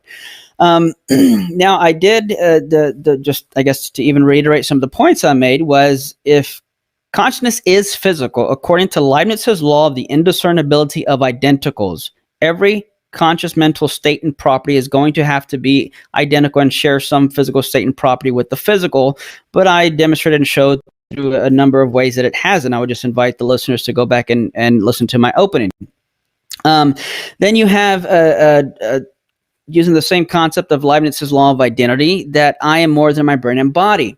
If I'm nothing more than a brain and body, we can put it this way. If I'm just a brain and body, then personhood is a degreed property, and people with more mass and matter are more persons than people who are not. And as I said, men are typically larger than women, and yet we wouldn't say that men have more value or are more persons than women. That's because being a person is not something that can be grounded in something physical. You also have identity through change. Physical objects, aggregates, which is a metaphysical technical term, do not maintain identity through change or part replacement. I do. I am the same person from one moment to the next. Even if I lose and gain new memories or parts, or if I become, God forbid, a paraplegic, I am still 100% a person. I'm still Eric Hernandez, which shows us that my identity and existence as a human person is not dependent on nor grounded in something physical like my brain and body. Then we talked about free will, which Aron seemed to say that he didn't believe in, and then at one point said that he freely came to believe that he did not have free will, but then also said in another instance, if I'm not mistaken, that he doesn't believe we have free will. Basically, if there is no soul, there can be no free will, because you're just a purely physical object, which is going to react to external factors based on the laws of chemistry and physics, and every action, thought, and belief is going to be causally determined by external factors beyond your control, including the belief there is no soul and there is no God. And if that's the case, why should you believe what you're determined to believe?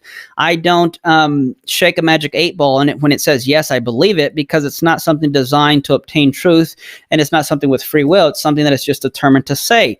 There's no reason for me to believe it, and if all your beliefs, actions, and thoughts are causally determined, you have no reason, and you're not justified in believing anything that you do believe, because you're just a byproduct of chemistry and physics that is causally determined. However, he freely came to be in the soul of intellectual reasons, and I think rightly really who do harm and evil, and he wants to hold them morally accountable. But if you're just a physical brain and body, that's something that can't be done. So if you are the same person from one moment to the next, if you have free will, if you have intellectual responsibility, moral responsibility, and if all the properties of the brain and the properties of the mind are not shared, then it follows that you cannot be merely something physical. You must be something more than that, namely a soul. Thank you. All right. Thank you, Eric. Closing statement. All right, Aron, you're up for your closing remarks. Yeah, Eric makes so many unwarranted assumptions. For example, the definition of personhood is by definition of being, not weight, measured in a gradient by height or weight. And he said that this doesn't apply to him, but it does, because it's a matter of history. I mean, when I describe why did we come to believe that we have a soul or spirit, this really is, I think, the reason. I'm going to get into it. We feel the breeze against our bodies all the time. Early tribes of primitive people couldn't explain the changes in the clouds or the weather that they brought, but they knew that the wind could move things, even carry things off into the sky as if held aloft by invisible hands. And no one knew what smoke was. They thought that dust devils were literally devils, and that's where the legends of genies came from. Whirlwinds appear out of nowhere and throw your stuff around and then disappear in evanescence. That's why we still imagine spirits, today, at least the devilish ones. No one understood diseases either, but they figured out pretty quickly that rancid fumes or the breath of a sick person could make others sick too. That's why they say bless you when you sneeze, because sneezing and coughing are how you spread disease. They thought that when you sneeze, the good spirit leaves your body and an evil spirit might jump in to take your place. That's why they say bless you. If you're sneezing or coughing, you're spreading evil spirits that might kill you or someone else. And notice that in the Bible, God performs a golem spell where he fashions a man out of mud and breathes into it the breath of life to animate it, to make it come alive. Wherein Adam did not acquire a soul, instead he became a living soul. And there are other versions of this trope in even older myths from Mesopotamia through the Orient, where some sort of magician makes clay figures come alive by breathing the breath of life into them. There are also other references to the breath of life, where the movement of air is akin to a spiritual essence. A traditional Jewish belief is that when newborns take their first breath, they are infused with the spirit and become a living being. So air equals spirit. Since no one yet understood that air was made of particulate matter, but everyone knew that you would die if you can't breathe, and they knew that when people or animals die, they stop breathing, then it was believed that the movement of air was somehow spiritual, and that the spirit went inside you to give you life. In Genesis 1:2, when it says that only the Spirit of God moved upon the face of the waters, it's obviously talking about the wind. For another example, in Ezekiel 37:5-10, or 5 through 10, there's a necromancer going into a boneyard to revive an army of the dead. Thus saith the Lord God unto these bones, Behold, I will cause breath to enter you, and ye shall live.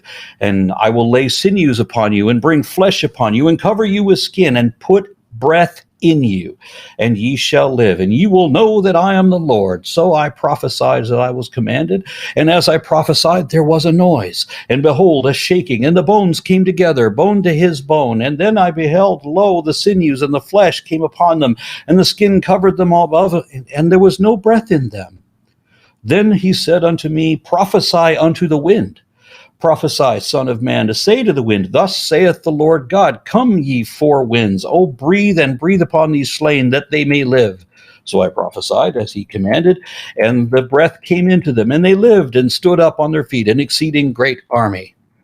I should point out that the four winds, or animate, were Greek gods, different than Yahweh, the volcano god, and it's surprising that he would tell one of his prophets to pray to Anamoi. But of course, then in the Genesis 6, we have the flood, which was meant to drown everything that had the breath of life.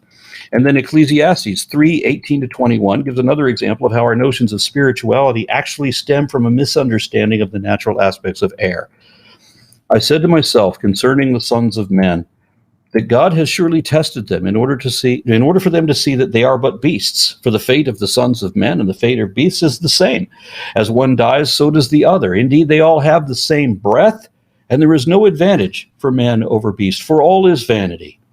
All go to the same place. All come from the dust and return to the dust. Who knows that the breath of man ascends upward and that the breath of the beast descends downward into the earth? And notice here again that if we had a soul, then animals have one too, but we don't. It's just our breath. All the rest is vanity. And thus, according to this is according to the New American Standard Bible, the New Revised Standard Version, the American Version, and the King James Version all replace the word breath with spirit. And likewise, if you compare Luke 23:46 in the New American Standard or the New Revised Standard Versions of the Bible with the King James or American Standard Version, you'll see again that breathed his last means the same thing as gave up the ghost. When the story that Jesus commits his spirit to God or gives up the ghost, he breathes his last. In each case, they're making clear that breath of life is spirit. This translation eloquently illustrates the gaseous origins of man's belief in his own soul. All of that is literally nothing more than hot air. All right. Thank you guys for the closing remarks. So we're going to transition to the Q&A. We do have some questions here for you. First question coming at you, Eric. This is for you, man. You'll see it pop up at the bottom of the screen. All right, question for Aaron. Can we know the soul exists because of the veracity of the Bible? Well, I think the Bible is in support of it, obviously, as a Christian, of course. In fact, given some of the things that Aron mentioned, would at least show a distinction between the body and the soul. I don't want to get into the Greek and Hebrew, but nevertheless, that would show that there is a distinction. So yeah, the Bible would affirm that there is a soul, especially when you get into some other things that I would rather not get into and open up another kind of worms. But, we can point to things like, well, let's say this, if Christ resurrected and he was alive in the intermediate state, you have other instances of people being alive after death. You have even Christ talking to the Sadducees and saying that God is a God of the living and he's a God of X, Y, and Z, and these people are dead, yet if he's a God of the living, these people must still be alive. So yeah, definitely the Bible is in support of a substanceless type position. All right. Aron, you have any thoughts on that? I have to disagree that obviously the Bible doesn't support this, and it was written by different people at different times who very clearly had different ideas in the different passages that they wrote. So, I mean, yeah, some of them had a different idea. Some of them had an idea that you go to something like the Greek version of Hades, which was originally the Hebrew version of, what was it, Sheol, or prior to that, it was like under Ereshkigal. Right, so yeah, they had this concept once upon a time, and then you get this other notion that appears to be influenced by Zoroastrianism, where you have the judgment where the good people will rise to be in the kingdom of justice and truth under Horo Mazda, and the wicked man will descend into the kingdom of the lie ruled by Ahriman the opposer, which is the origin of the Christian concept of Satan.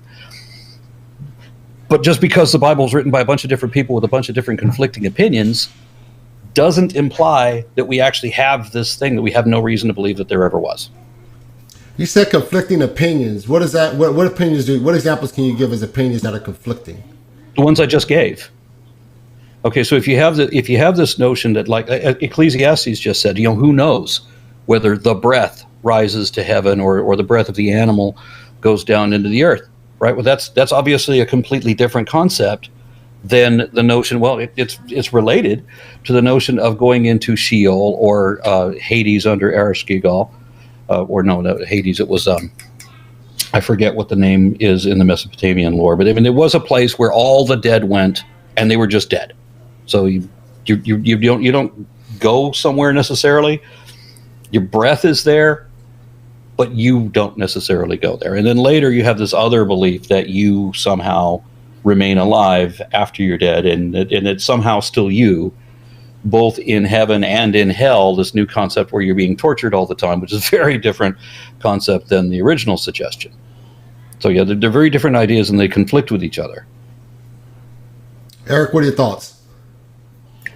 I think he's stretched in a lot of instances. I think it's clear. I mean, if we're made in the image of God and God is a non-physical, unembodied mind, then I think there's in some sense, from the beginning, you have that we're more than just something physical. Even he quoted earlier about God putting his breath into Adam, which would show, and Adam didn't become a living being until that. So there was something more than just something purely physical. I think that's there from the beginning. I think it's all throughout Scripture.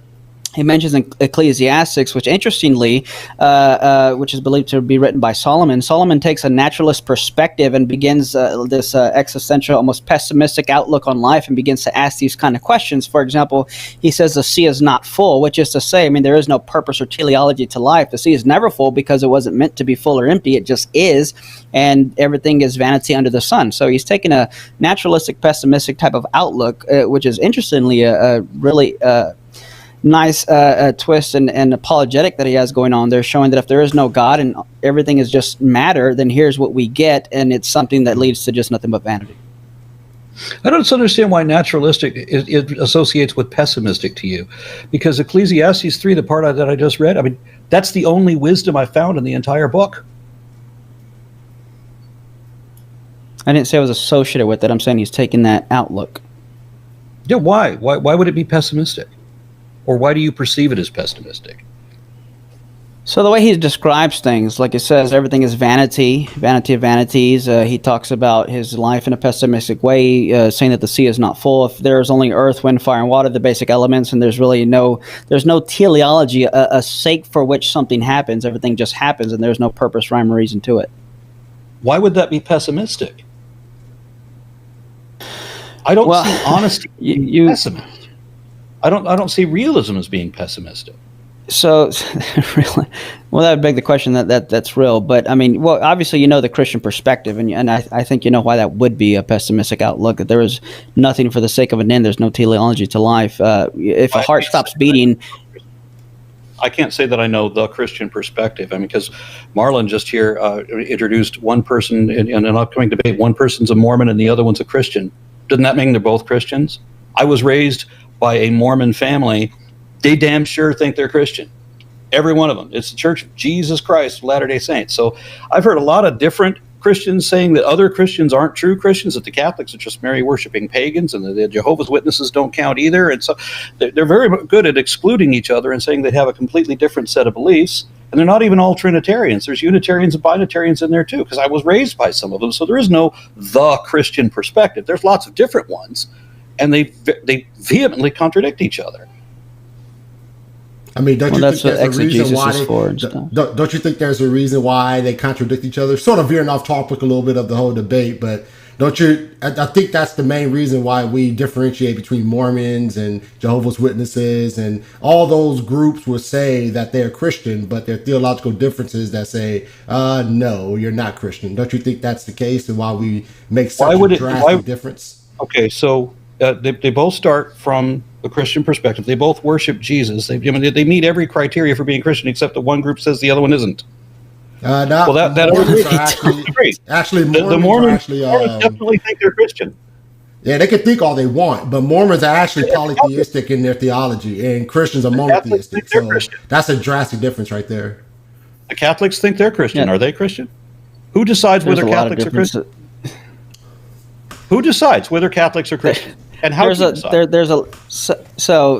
There's a difference between a Catholic and a Mormon. There's a lot of differences. So and you look at Scripture, and I don't want to get into a theological debate and into what the Bible teaches, but even Paul himself, talking against the Gnostics, saying if someone comes preaching a different gospel and says that Christ didn't rise from the dead bodily, then we should reject them, and that you shouldn't believe anything that anyone else preaches to you, including an angel, which is something that, of course, Joseph Smith believed happened to him that was really contrary to Scripture. So there's definitely criteria for it, and I mean that's a topic for a entirely different debate. That Paul thought there were angels who go around lying to people. I mean, you can't trust an angel. Yeah, they're called demons. The Yeah, they're called demons. So what decides whether a Catholic is Christian? Are Catholics Christians? How would you know? So, like I said, I don't want to. It's going to be way off topic. There's no such thing as the Christian perspective, because I've heard lots of them, and they contradict each other and they exclude each other. Pretty heavily. It is quite off topic. So let's center line on what we're talking about here. So the question is, does the soul exist? So, in what evidence can you support, Aron, that says the soul does not exist? Does not exist. What I presented was. What would you say is your strongest? What would you say is your strongest argument that says the soul does not exist? Well, the strongest argument that people make for this, the evidence they most like to present, is out-of-body experiences, which, when you see the way that they're presented, even in peer-reviewed scientific papers, as I've demonstrated, they're peer-reviewed papers, and I cited one of them today, that list these experiences to prove that they are real, in an attempt to prove that people are actually leaving their body and that they're able to see things in the operating theater and know things that there's no possible way that could know, that they can only see this from a perspective, whatever. But the guy's buying into an awful lot. He's making a lot of assumptions. He's trying to pull on a belief system, even though it's a peer-reviewed paper. But as I said, there are other papers that show contradicting statements. And then there's the God helmet that duplicates all of these effects. So the people who have claimed to have been out of body and make their career on the fact that they study near-death experiences and they study out-of-body experience and they had out-of-body experiences, and then they put on the God helmet, and that's more impressive than what they've already really? It's an artificial simulator, and they know it's an artificial simulator. So, I mean, Susan Blackmore was saying she actually made the statement that what if you had this experience and it was caused by some other thing? What if it was caused by a neurological trauma? You didn't have the helmet that you know is going to cause this. Wouldn't you believe this is absolutely real? And she used that to criticize the people who believed that they were abducted by aliens, saying how you could have this experience, well, that would really convince you even when it didn't happen. And she's talking about them. But the very subject she was on a moment ago was on out-of-body experiences. And the logical thing she should have connected was, if you'd had this without this God helmet, you would think that your out-of-body experience was real. Why didn't she make the leap, the connection, to realize that? It's amazing. I have no idea. But that's the argument that people bring up most often, and that's the reason that I got into transcendental meditation myself, because I wanted firsthand information on this. And unfortunately, it turned out there isn't any. Well, Eric, was any of your argument centered around near-death experiences, the scientific journal, if you will, or scientific study of near-death experiences? Was any of your arguments centered around that, or was yours more centered around the consciousness of the mind, the philosophy of the mind? What would you say about that, Eric? Yeah, so it's interesting he brought that up. I don't know why he did, because none of my arguments revolved around that. Now I have, I'll say that for afterwards. But so my arguments revolved around the nature and existence of consciousness, its properties and states, how they're non-identical to anything physical, and the nature of being a personhood and what it means and what that entails, and what that would entail if that we were just purely physical objects. Now, what I was going to say is I have nothing against NDEs. In fact, I think they actually do happen. One of the reasons I didn't bring it up is because I think oftentimes, depending on who you're talking to, if you're talking to someone who hasn't studied the field, it even takes more unpacking to do.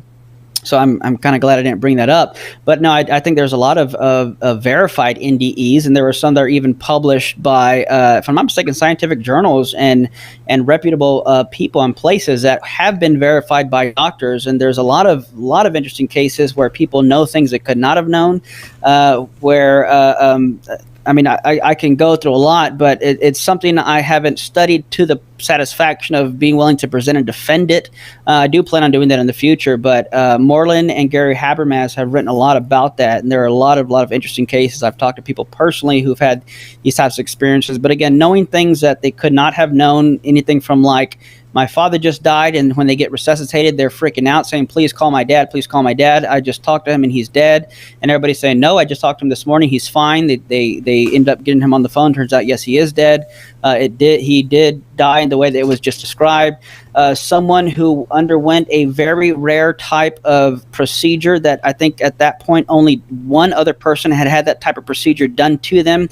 When they went under and they came back to, they described exactly what the procedure, what it looked like, how it happened. This is something you can't get from just watching a movie because, again, this had only been done one other time. There's only 2 people in the entire world who are even certified to do this type of procedure. So I think there's a lot of evidence for NDEs, but like you said, it's not something I brought up or presented in my argument because I don't think you necessarily need those, but I think they definitely do add to the credibility of the cumulative case.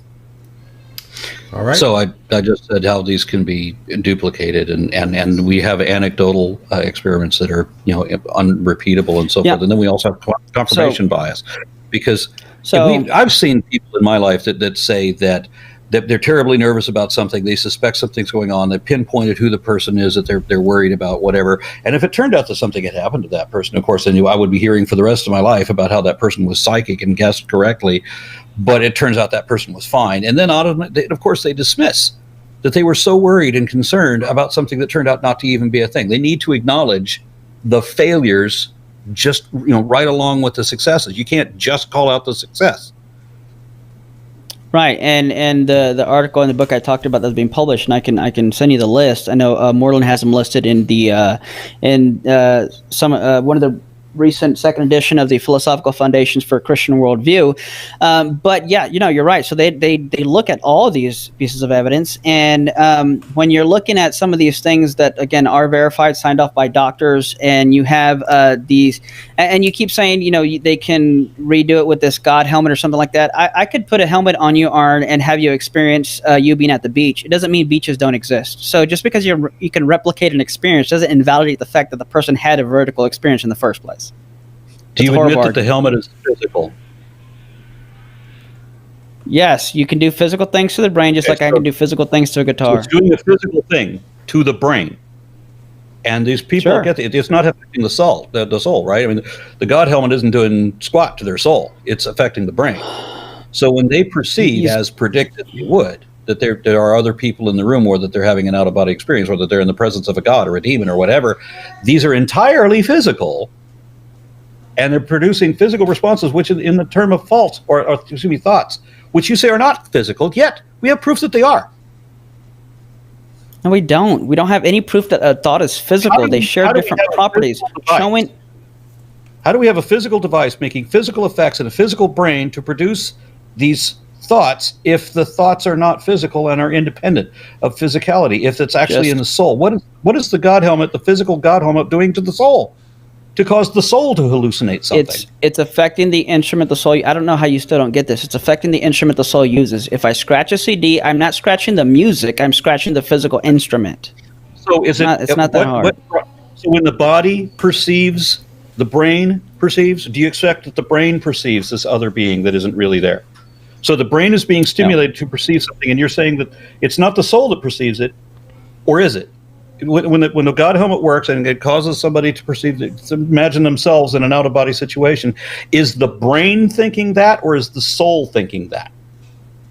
Yeah, so it's my soul that thinks. It's my soul that sees. It's not my brain or eyeballs, but those are instruments my soul uses. By this physical device running electrical impulses, physical electrical impulses into a physical brain, and it's causing your soul to be deceived by that, not your brain. No, there's no. Okay, so this gets into even the incorrigibility of your mental state's phenomenological conscious. The soul is not being deceived; it's actually experiencing. Your mind is actually experiencing something. If I walk into a room and I see a red ball, I am actually experiencing a sensation of redness. And if I turn on the light and see that it was actually orange, although I was incorrect about the physical object, I was not incorrect about my mental states, because your mental states are incorrigible, while physical objects in the external world you can be wrong about, which again would show that they're not identical. I cannot be wrong about my mental states, but I can be wrong about the object of my mental state. So we're not fooling the soul. It's just the soul thinks that there's a god or a demon or an out-of-body experience that isn't there, but we haven't fooled the soul. It thinks something that isn't true because of a physical device that can't affect a physical being. The soul is not a physical being, yet it's being affected by a physical device. You're not tracking with what I'm saying. If I am dreaming, and let's say I'm in class and I'm dreaming that I'm falling, and I wake up and I see that I'm not falling, did I have an experience of falling? Yes. So in that sense, I did have the experience. Was it something that actually happened in the external world? No. So if by falling you mean was it actually something that happened? No. Was it actually something they were experiencing? Yes, and that's the difference. So we have a device, a physical device, that stimulates the brain, a physical organ, to change thoughts. But you say thoughts don't exist in the brain. You say that every neurologist in the world is wrong. They don't know what they're talking about. They study the brain and how it thinks. You say the brain doesn't think. Every neurologist. I mentioned two neurologists in the beginning. I could have mentioned more that believe in the soul. Stop saying that all neurologists are physicalists. That is simply demonstrably false. All right. That is demonstrably false. All right, guys, we're going to go to the next question real quick. We'll go to the next question. All right, this is coming at you. This is for you, Aron. I believe this is for Aron. Let's read. With no mind or soul, if beliefs are to further naturalistic evolution of the species and could be equally true or false, how can Aron assume his cognitive faculties produce reliably true beliefs? Because I test them objectively. But are your beliefs about your test not something you're equally determined to do and believe? I'm sorry, what? So you say you can trust your beliefs because you can test them, even if you're determined. But are not your beliefs about? There's got to be a lag. Go ahead. I'm sorry. Okay, go ahead. No, you're go ahead. I didn't hear what you said. I don't trust things in a binary way. It's not that I trust this completely or completely distrust this, right? So objective being the difference between objective and subjective is entirely up to my own impressions or opinions or whatever, but I'm testing these against my own experience or against my own interests in many cases and with other people and with other data. So it doesn't come down to anybody's opinion, it's what the data says. So can I test it? Can I? But one of the things that science does is try to prove the perspective wrong. What fact would stand against this being true? And then test for that. Yeah, so my point was, if you have no free will and all your beliefs and actions are determined, then your very beliefs and actions to test your beliefs and your beliefs about your results of your test are equally something you were determined to do and believe, and you're back to the same problem. But we're not, because we're not. All my decisions are not determined before I have that data. Now, while there are indications and tendencies, and I will lean because of these indications and past experiences and everything, I can still make a decision based on information. It's not determined that I'm going to accept or reject this information before I even know what it is. You don't believe in the law of causal closure?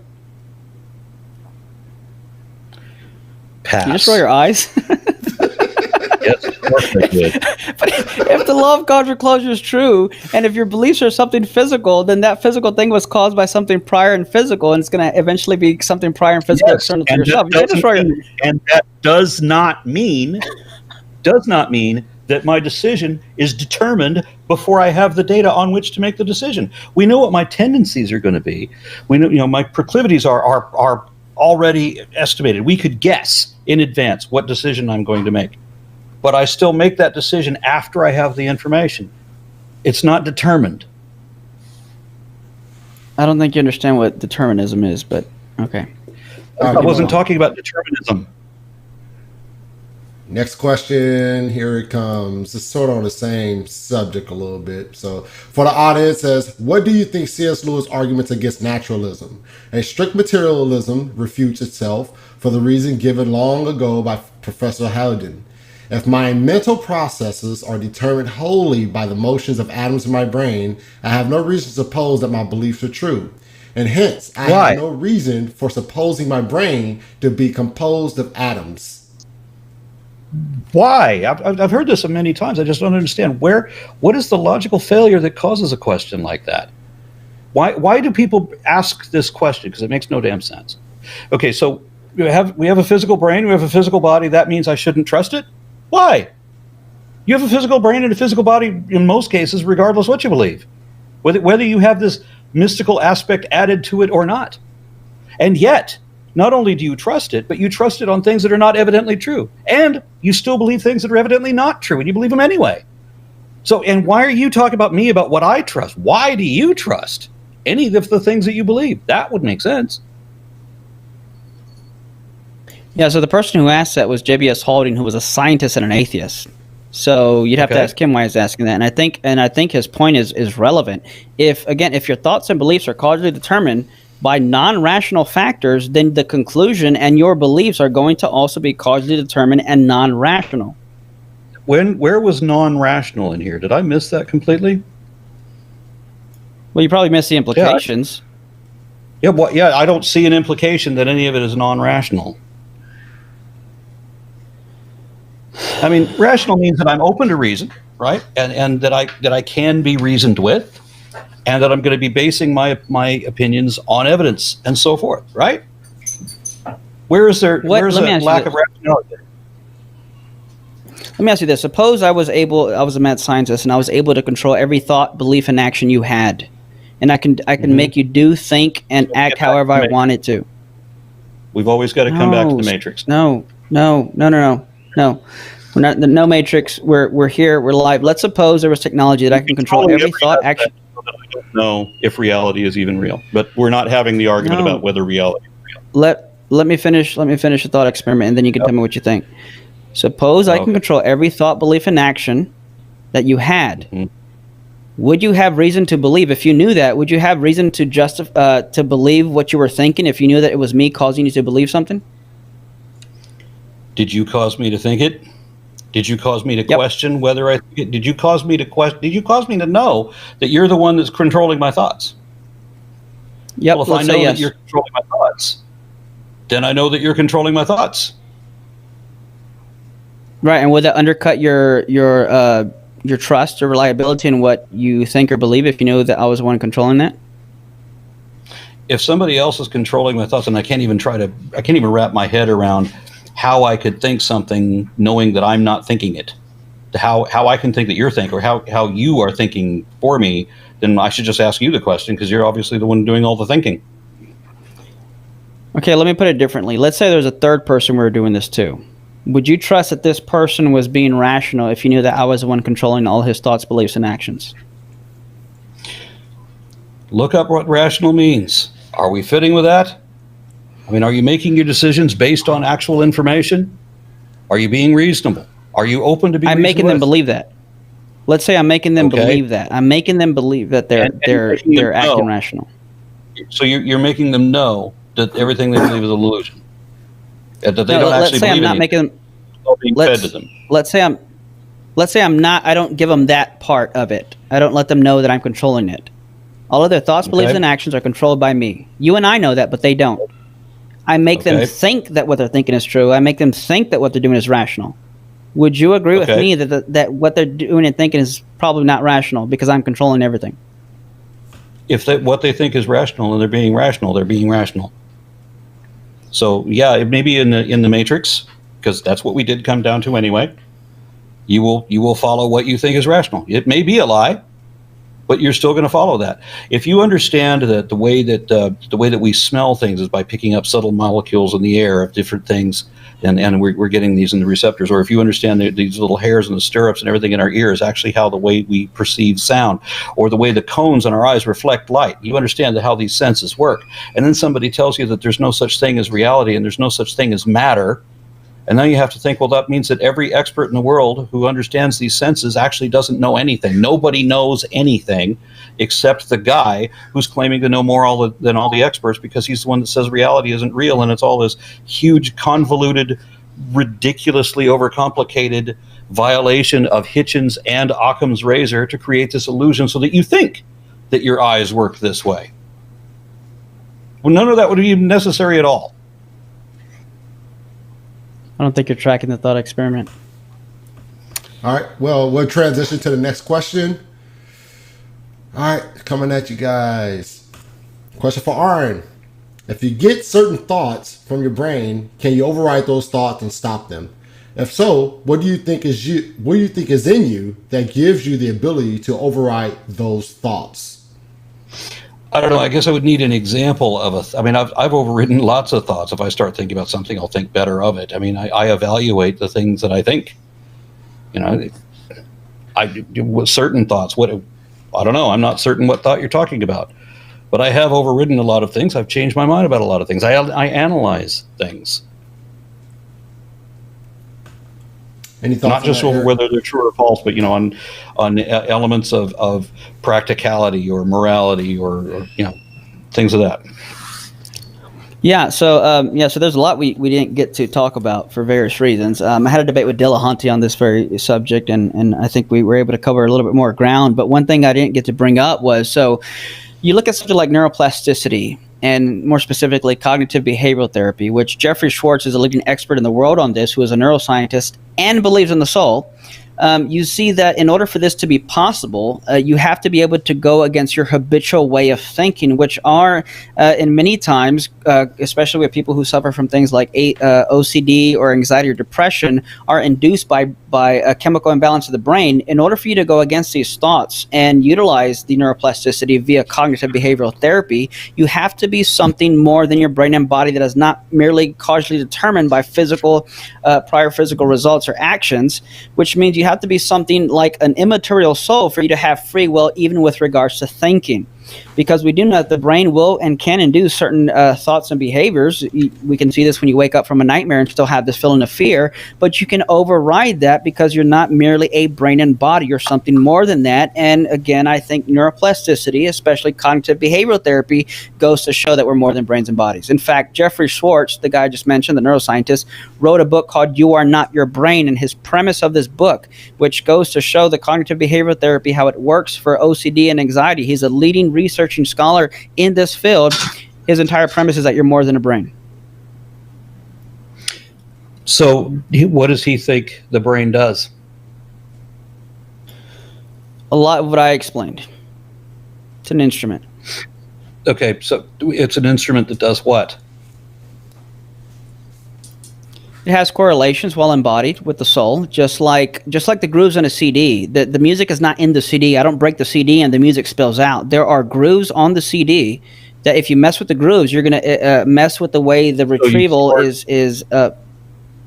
So you've stored the music in a digital format in those grooves. Well, no, you didn't really store it. What you did was you gave grooves that, when put in the right retrieval system, will know how to interpret those things. But note there needs to be an interpreter. A CD isn't a that data, is more than the physical data storage. CDs are not we for call it storage. data storage. Sure, we call it data storage, but I understood you saying that we put it in there as if we put the music in there. Maybe that's not what you meant, but if that's what you meant, no, I reject that. Literally that, because it's turned into a digital format and stored in those grooves. So, yeah, it's one way or another, it's recorded in there. So so if you break the CD open, the music spills out? Being a digital Stop rolling your format. eyes. Because the questions are so stupid. Yeah, obviously, when you put it in because the position is stupid. Grooves, then when you break it, digital format doesn't fall out. There's not a container to hold the digital format. Right. So therefore, the position is stupid. Give up the position. And then so we both agree with how it works, and then you ask the stupid question that I obviously didn't think, and that nobody thought, just to make me look stupid, as if I thought the thing I didn't think. I'm not trying to make you look stupid. I'm not even saying that's happening. Why would you say, that it's data storage? Let me tell you why. You know just as well as I do that if we break a CD, it doesn't fall out because there's no container for anything to fall out of. So why would you even say that? Is it just to derail the conversation? Because nobody here no, anything fall out, but we all know that it's in there. That it's in that because it's an Go ahead. because it's an implication of that view. You either accept the implications of your view or you change your position. It's that easy. If you think it's a stupid question, it's a byproduct of your view. I'm sorry. Okay, so it's a stupid question because you're asking me why I think something I don't think. I'm saying that would be logically implied by what you think. So if you think it's stupid, give up the position. But I don't, and none of us do. We all understand. We all understand that data Then is you're on there. inconsistent. We all understand how it's on there. I think this is a great question right here, and I think it sort of pinpoints some of the exactly what we've been talking about here. Helen Keller said that in her blind, deaf mutism, before she learned language, she knew there is a God. How did she know this? Obviously, she can't and didn't. Knowledge is demonstrable with measurable accuracy. If you can't verify the accuracy of your claims to any degree at all by any means whatsoever, then you cannot actually know what you merely believe. And then, as Helen Keller died an atheist, well, then obviously she didn't know there was a God. Eric? In order to have knowledge, you have to be able to demonstrate. For the reasons that I just said, yes. So can you know things that you can't demonstrate? How would you know that you know them? If there's no way I don't think you have to know that you. No, I don't think you have to know that you know things in order to know them.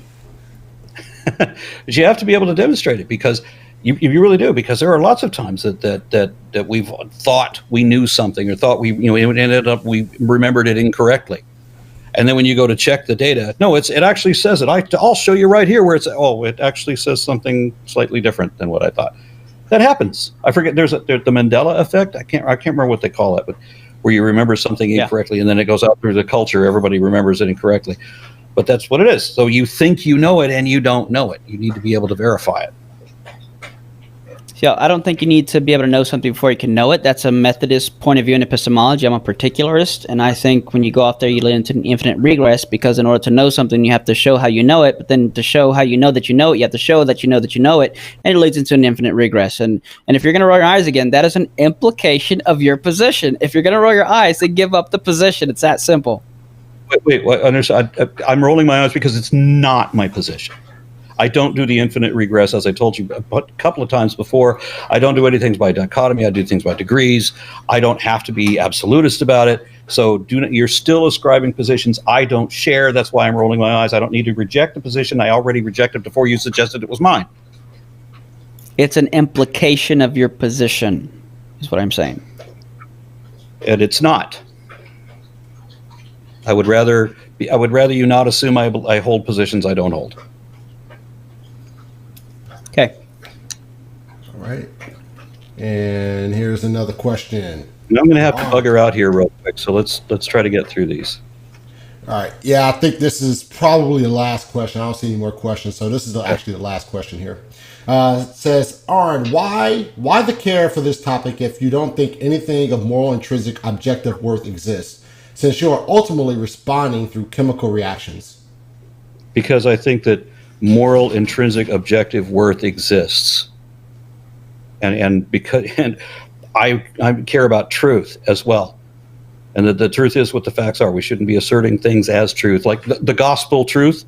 If you can't show that it's truth, you shouldn't be calling it truth. You need to be able to show that it's at least true. What are your thoughts, Eric, man? What are your thoughts, man? No, man, I think it's the same point that's been brought up. If all your beliefs and actions are causally determined, then you have no reason to trust the reliability or truth of them because you're just causally determined to that. And even if you try to test them, your beliefs about the test are still causally determined. And you're back to the same problem. So and so are you, because you're a Christian and you believe in prophecy. And then what is the Calvinists will say the same thing about you that you're saying about me, for their little belief system. And I'm not saying that. I'm saying that my positions are not determined the way that you're describing, but that I do have reason to value truth, and so I'm not going to say something is truth if it's not. If I can't even show that it's true, and I'm certainly not going to. This is interesting. So this is interesting. You're saying that because I believe in a God who is omniscient and foreknows the future, you're saying an implication of that view is I can't have free will. Yet when I bring an implication against your view, you're saying, no, that's not what I believe. You can't say I believe it. And yet you can say alleged implications of my view and say that I should believe that. That's a bit inconsistent and hypocritical, don't you think? You didn't. You didn't bring up an implication against my position. You did contradict your own position. For example, I forgot to bring this up earlier when you mentioned that God is completely spiritual, yet he's described in the early works as, he walks, talks, eats, drinks, sits, turns his head, shows his backside, waves his hand, and cheats at wrestling. Right? I mean, everybody tells me that God is just a spiritual being. There's no body to him. Yet, 3 guys show up at Abraham's door. He recognizes one of them as being God. The other 2 go on down to Sodom, and they become the angels who have to avoid a rape mob. And God, the one that was recognized as God, of the 3 original ones, 3 minus 1, or 2, that leaves 1, and that 1 sits with him, and Abraham draws nigh to him. These are difficult things to do, to sit under a tree in the shade and eat with a God who is just a spirit. So they're contradictions, is because the people that wrote these things had different ideas. And so you just have to gloss over where it says that God definitely had a body and was eating and sitting and all of that. That is some bad exegesis. Of course, it disagrees with what you believe. The contradiction is there, and people will say that it's not there, but it clearly is there. When Jesus said, I am the door, you think he meant he's a piece of wood? No. Why are you rolling your eyes? Because I don't make these assumptions that you assume or that you're pretending that I assume. I don't. So I'm tired of it. Quit projecting onto me positions I never held. I'm asking because it seems like you're saying if it's in the Bible. Go ahead. If it's in.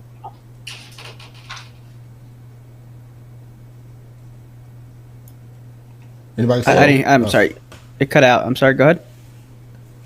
You said if it's in the Bible. Well, no, because it seemed like you're saying if it's in the Bible, look, he has a body. Look, he's walking. He must be physical. And yet when Jesus says, I'm the door, you roll your eyes and say, oh, no, I don't believe that. Well, I mean, it goes with the same line of reasoning that you were using for God, saying that God had a body earlier. When it says in the Bible, the fruit or the fruit of, most of the time in the Bible is talking about the results of actions taken or choices made. I don't expect that somebody's actually making a pie out of those fruits. I think it's only in Genesis where it's taken as a literal thing. When we know that that's a parable and that's all it can be. So I understand when people use these sorts of metaphors. Okay. All right, fellas. But I also understand that if it describes God as knocking at the door and 2 other guys leave, there was 3 guys there, 2 guys leave, when the other guy sits down and eats, I'm not thinking that's a spirit. When he's wrestling and has to cheat by punching the other guy in the groin, I'm not thinking that's a spirit. That seems pretty explicit. They're not talking metaphorically there. They're describing a physical guy doing physical things. Are you familiar with Christophanies or Theophanies? No, I did say that a little while ago that I have to go, and I do in fact have to go. So we've had the last question. Are we done? Yeah, just let you know. I just want to thank you guys for coming on the Gospel Truth, and it was a great debate, and I think the audience enjoyed it. And thank you once again. Like I always do, I send out gifts to those who come on the show and debate. So I'll be reaching out to you guys after the show to get your address, and I'll be sending a gift to you. And thank you guys. I appreciate you, man. Thank you much. All right, thank you so much. I enjoyed this a lot more than our last discussion. Thank you. All right. See you later.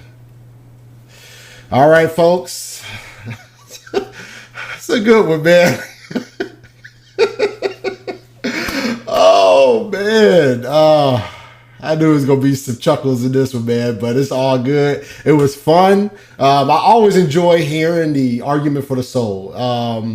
And it's a heavy philosophical argument. And And I think this is why Christians really need to just saturate themselves a little bit more when it comes to these type of arguments, man. These are great arguments, strong arguments for the soul. And I think it will help us. But it's always great to get somebody on, such as Eric, who understands these arguments and can present those arguments in a manner that the average person can understand, and that we can perhaps adapt into our apologetic arsenal to be able to use and to help in efforts to not only minister to atheists and speak to atheists, but also present that along with the gospel. He grabbed his pint, sipper, sat him down and spoke to him. Used the elders in his family, preached that Jesus hope to him. Now I pull up on your block where them choppers chop, drop the top and pop the trunk and start preaching about the rock.